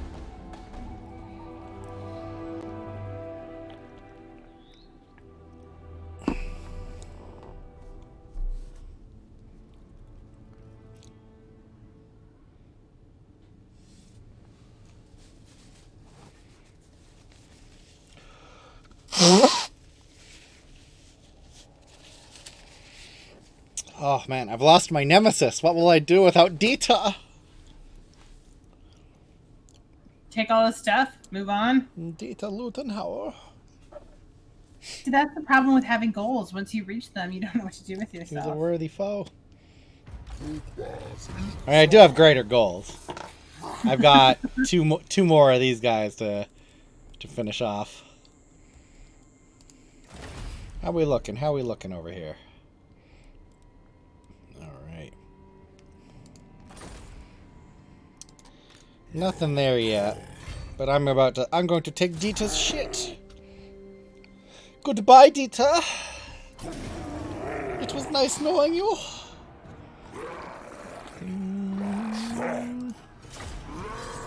Auto resolve if you want to. You don't have to battle every time. I do want to battle. I appreciate it. I just.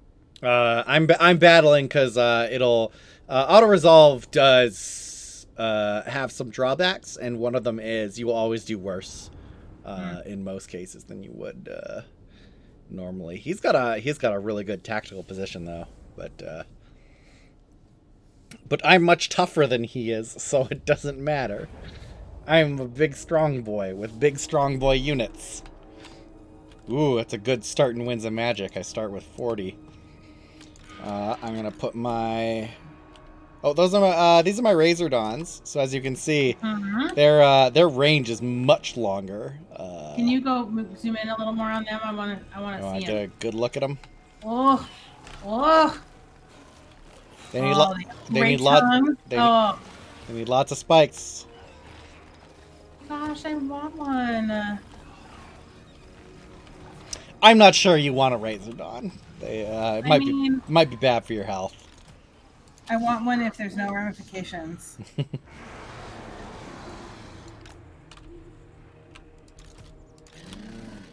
we're gonna have a tight little pack here. So we're gonna have my Razordons a little bit out to the edge so they can get kind of a better angle. They don't have a lot of shielded units, but I do want them kind of firing at an angle on the enemy here, especially if they can come up this little side route here, because they're going to be pressed right up against one of these choke points. And I'm going to be rushing most of my big boys through those choke points. Put Nakai there. My Feral Cold ones will also be out to the side because I want them to come around behind, obviously. I do not want them attacking from the front. Actually, you know, I should probably get rid of the Feral Cold ones. They should probably be going before the Saurus warriors do, because they're useful, but they're kind of low tier. They're kind of just there. All right, well, I've got everyone set up except for my Saurus Scar veteran, who will join the blob. Where's your skink priest? Laughing Murray is right here. All right. This is gonna be a wild one. I gotta group these guys. All right. Here we go. Here's the churn right here.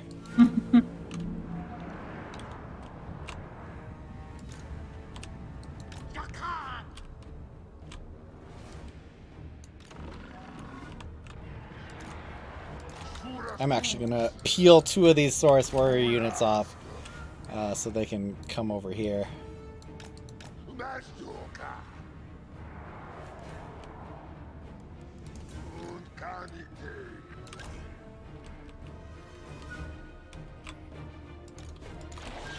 I want my Razordons to start pelting those guys. Getting those cold ones around is going to be a bit of a trial. Oh, look at my beautiful blob. Look at it go.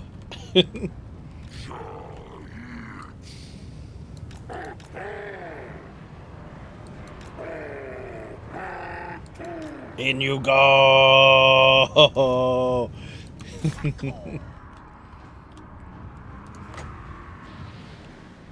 You know, that's rude.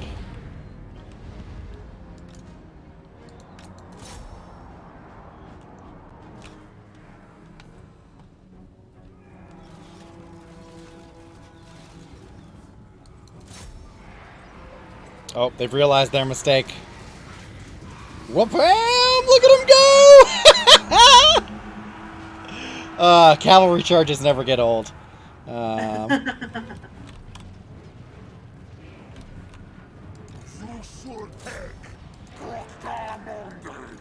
Oh, perfect. They have decided to turn around, leaving their back door wide open for me. Okay, maybe not. I want those greatswords to get out of the way, because they will hurt my cold ones real bad.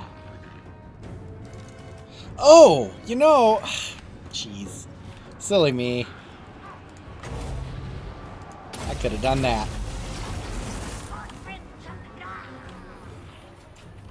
Come on, hurry! Hurry, you're so far behind, skinky man. Alright. Get my big boys in there.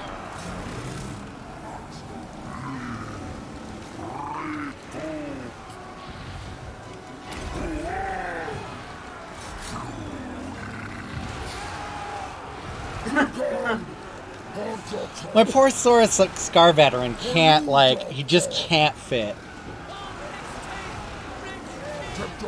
I just want to get him into the fight so he can get some glorious battle.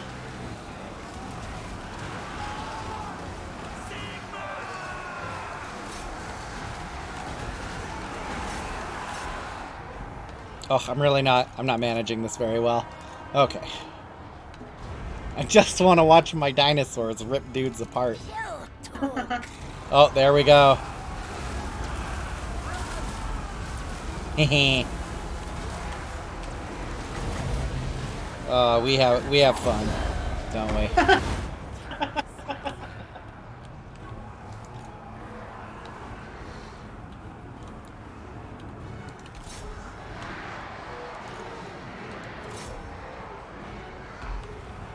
Oh, okay. My Razor Dawns have not run out of ammo? Oh, they're trying to chase a unit that's running away. That's why. I was like, why are they jumping into melee?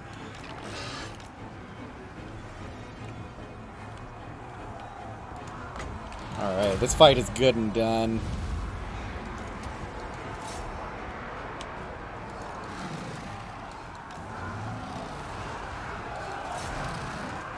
Uncanny tap.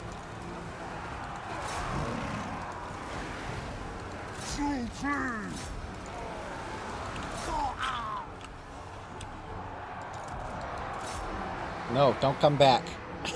It's then raptors, actually. Leave me alone.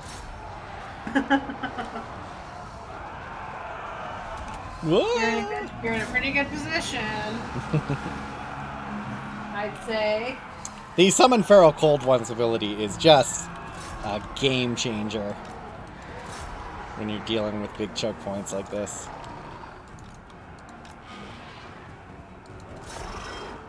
Uh-oh.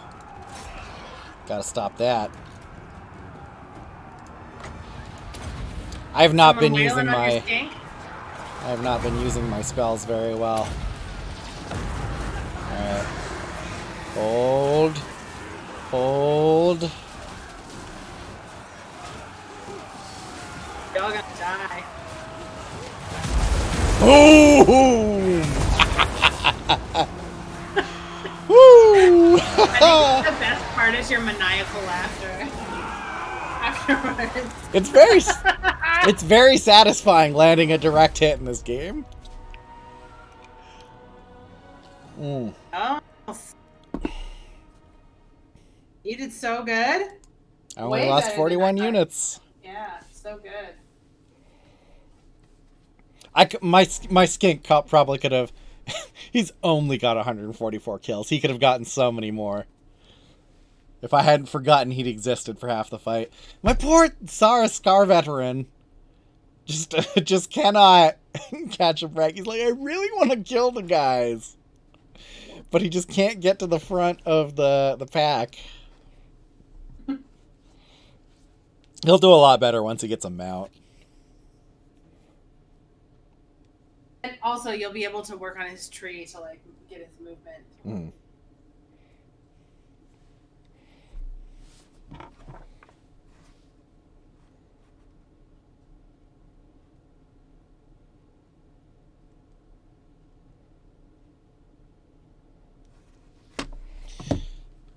That's, nope, Nakai is not level 102.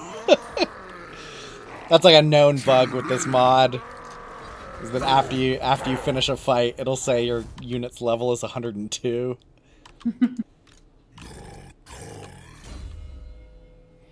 Yeah.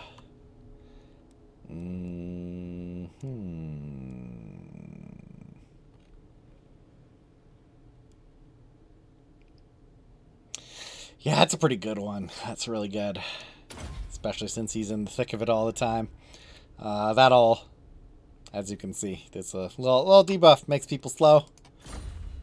Makes people not fight as good. Slow enough for the Scarred Warrior to catch up? Probably not. I'm giving him Foe Seeker, though, which will give him a movement speed bonus when he's chasing people down. I'm also going to bump up his training, so he gives me even more bonus experience per turn. And Skeek. Ooh. Alright. I'm going to start him down this line. This is a mod exclusive line, but it'll just make him a lot better at the kind of stuff he does. These two are not particularly good because I'm not using skink units, but the rest of them are pretty good.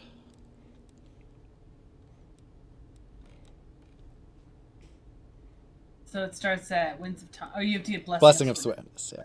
To make him a little faster and a little better at resisting magic.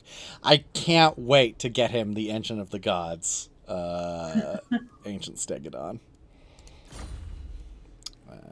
Alright.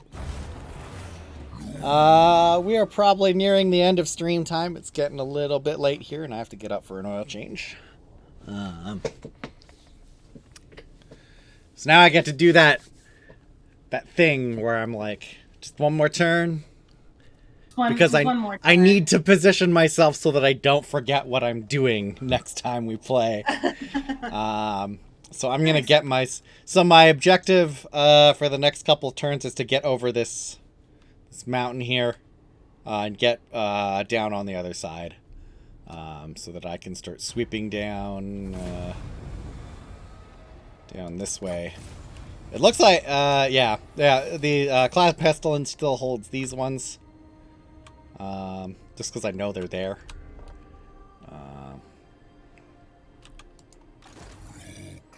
I'm gonna eat a little income loss here, just because I need to move quick. But I've got lots of money in reserve, so I can handle it for a couple turns.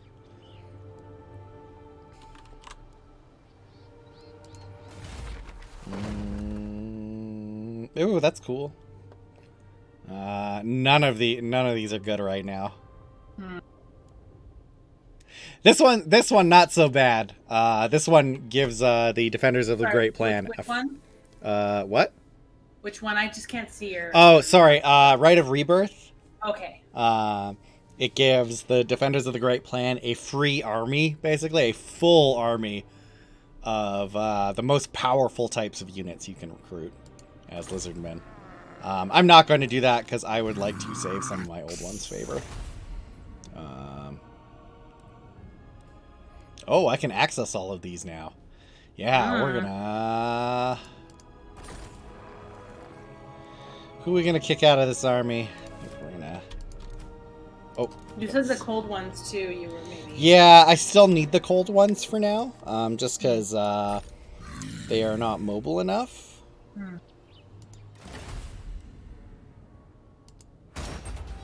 This might... Okay. So now I've got them right here. I can recruit that at any time. It's got 486 upkeep, so I'm not going to recruit it yet because I don't need it. But kicking those Saurus out of the army means I'm not paying for them. So I'll eat less income loss over the next couple turns while I get to the other side of the mountains. And that's a viable strategy as Nakai, is that you can basically create a stable of blessed units that you can summon almost instantly. You still have to pay for them, but if you take a lot of losses, you just hit that button, and all of a sudden those blessed units will just be in your army. You don't have to wait for them to recruit; they just pop right up. What happens when God's on your side, bitch? Several gods.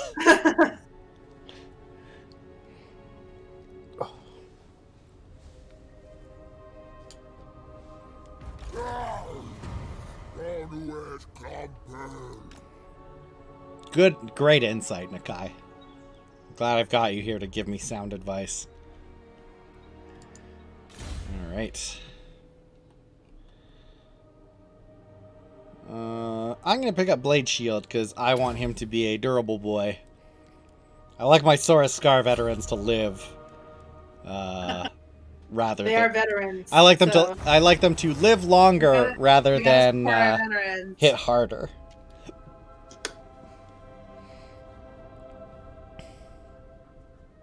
Also, it'll be good for him once he's on a mount, because mounts make you a little less flexible in melee. The Mad is raiding. Vectique. Yeah. I think we'll finish out this session with a fight with Vectique the Mad. It's time to deal with him. Haven? Yes.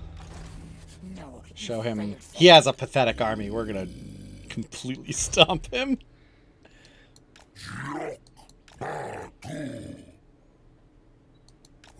That run is wonderful. That was probably a mistake. I should have like held back a little bit and got an ambush stance, because now he's probably going to run away. Now that I've rolled up on him.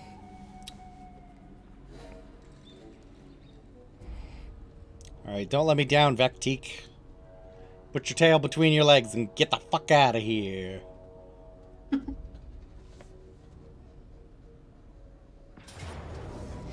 Ooh! He tried to use the underway to get out, but I caught him. Fight him. So now we're gonna squash these rats. Fight him right in the bum. Fight him in the ears. Ooh, good helmet though. Solid helmet action. That's actually not a helmet. Gray seers have horns. He grew that helmet himself. Wow, that's actually kind of terrifying. Rats with horns. Their god is the horned rat. It just kind of tracks. Hello, kitty. Have you not been fed yet?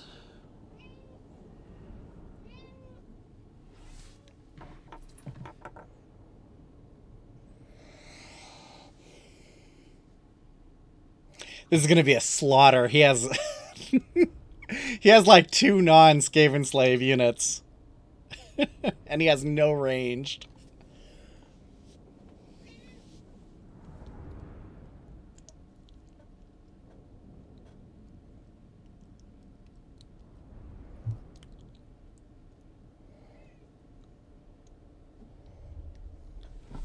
So I guess one of the big weaknesses of Lizardmen is they don't have any true artillery units.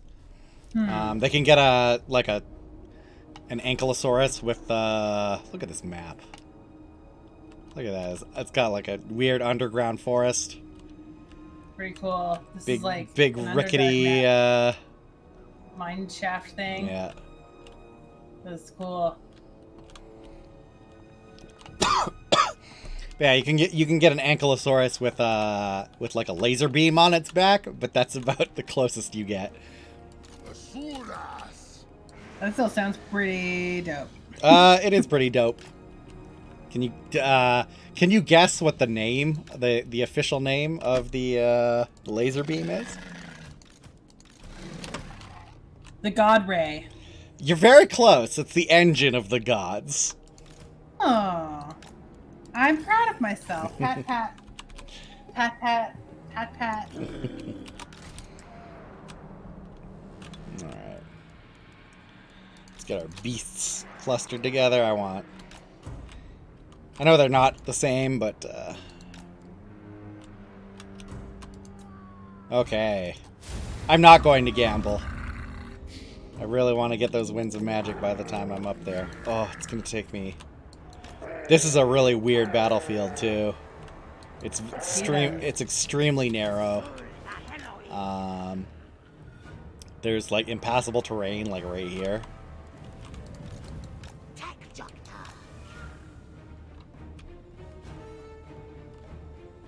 I'm gonna waste one of these. Because I can. Here, ratty. Because I really wanted to get the vision on them. Yeah.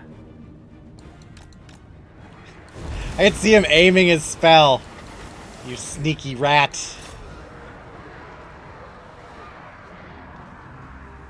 That's a spear unit. That was not a good idea to charge. Spear units are resistant to cavalry charges. Makes sense, but what with the spears?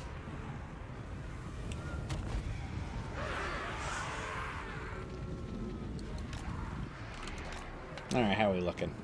I'm gonna leave those raptors to their own devices.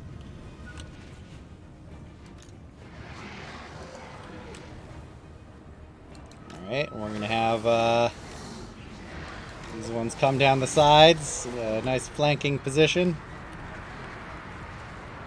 And I think it's time for a magic spell. Don't you think so? I can't be soon enough. These Skaven need to know what lightning feels like coursing through their veins. They do. I fear I'm not close enough to them yet. Maybe I am.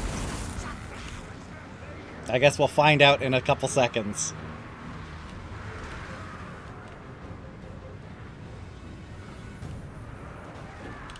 Come on, come on, come on, come on, come on, come on!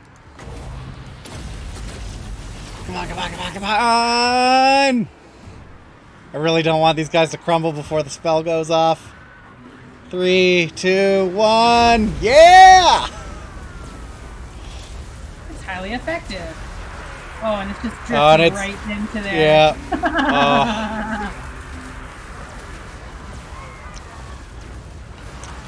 Those horned ones were, or the cold ones were a worthy sacrifice. Good distraction.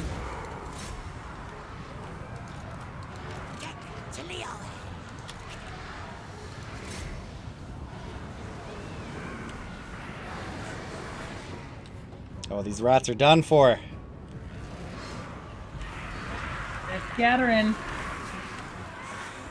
I think pretty much the only ones that aren't completely routed are, maybe... I wonder if these ones will recover in time that I can... Oh. That is one anyway.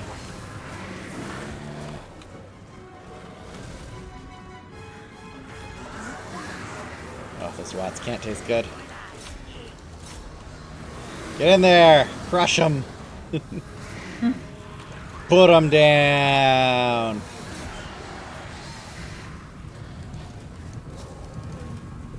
Nakai, come on. Get in there, you gotta run.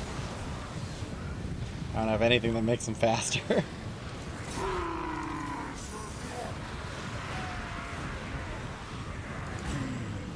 Guys, let me in there! Let me out of those rats. Crock pile, or should we say crock pile? Crock pocket. What an exciting battle. And definitely not a one-sided curved stomp to roll this one out on. Man, I took 4 casualties. They're levels. Oh. They're levels. Just flattened them. And my Saurus Scar veteran just cannot. That poor guy just can't get into the fight fast enough. This is the, that NPC that, like, never hits. But looks real gnarly.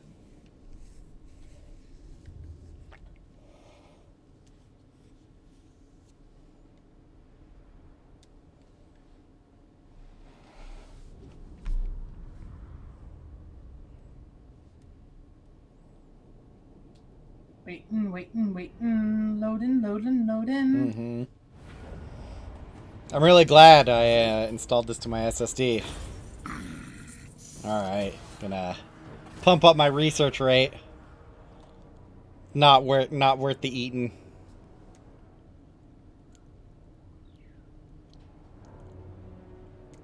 Oh, that wasn't even a turn. That was a mid-turn action. Very productive.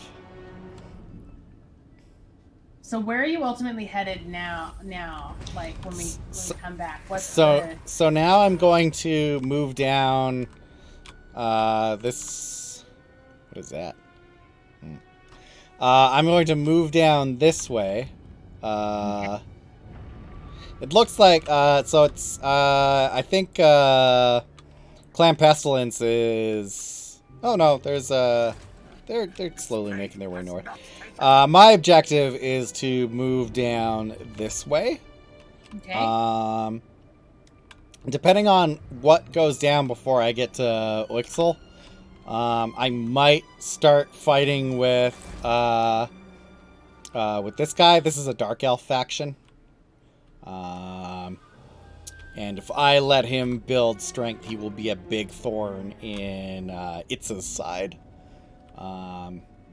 I ultimately want Itza to succeed because they, like, as you can see, they are quickly starting to dominate this continent, and I want them to dominate this continent because they are my best ally. And then after I've basically secured the southern end of the continent, I'm going to sweep back up this way. Clan Scryer is over here, but it looks like they've been backed into a corner by the Huntsman's expedition, or the Hunts Marshal's expedition. But yeah, after I work up this way, I'm basically going to sweep upward, and this way I'm going to avoid the pirates because I don't need to fight them. The Hunts Marshal's expedition their base is up here. And by the time I get up there, I will probably have cleared out both of their targets. So yeah, one is there and the other is there. They'll probably eventually try and move against me. They usually do that after you take out the first target, but I get the feeling they don't know where I am. But yeah. And it'll be a pretty short campaign, because it was designed that way. Is that like one of the differences between Vortex and the one we were playing last time? Vortex is a mission-based system. Most of the factions have the same mission, which is to gather a certain amount of resources, do a ritual, and then repeat that 5 times.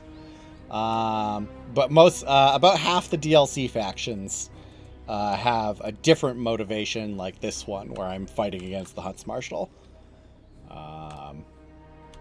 But yes, ultimately every Vortex mission is mission based, whereas Mortal Empires is a sandbox kind of mode that wants you to accomplish a number of objectives. So if I open my quest objectives here, yeah, I remember the objectives from So I have to take 40 settlements with my vassal guys here. Defeat the 4 hunters, and then finish off the Hunts Marshal's expedition and do the battle for Itza, which is what I get for killing all the hunters. I wonder, does that change? Oh, I guess this one, there is an extended one where it's like, kill everybody. Wow, this is actually pretty brutal. Because they expect you to go all the way to the top of the map, all the way across the sea to the big donut here. The only place they don't want you to go is the bottom right corner for some reason. But yeah, they want you to kill... Oh, wait, nope. You do have to go to the bottom right corner. Yeah. But yeah, if I wanted to do that, that would be not what I'm going to do. But I could do that if I wanted. But that's a lot more akin to the Mortal Empires campaign, where it's like they want you to destroy these factions and hold these settlements. That makes sense. Yep. I hear ya. Alright, well that's it for this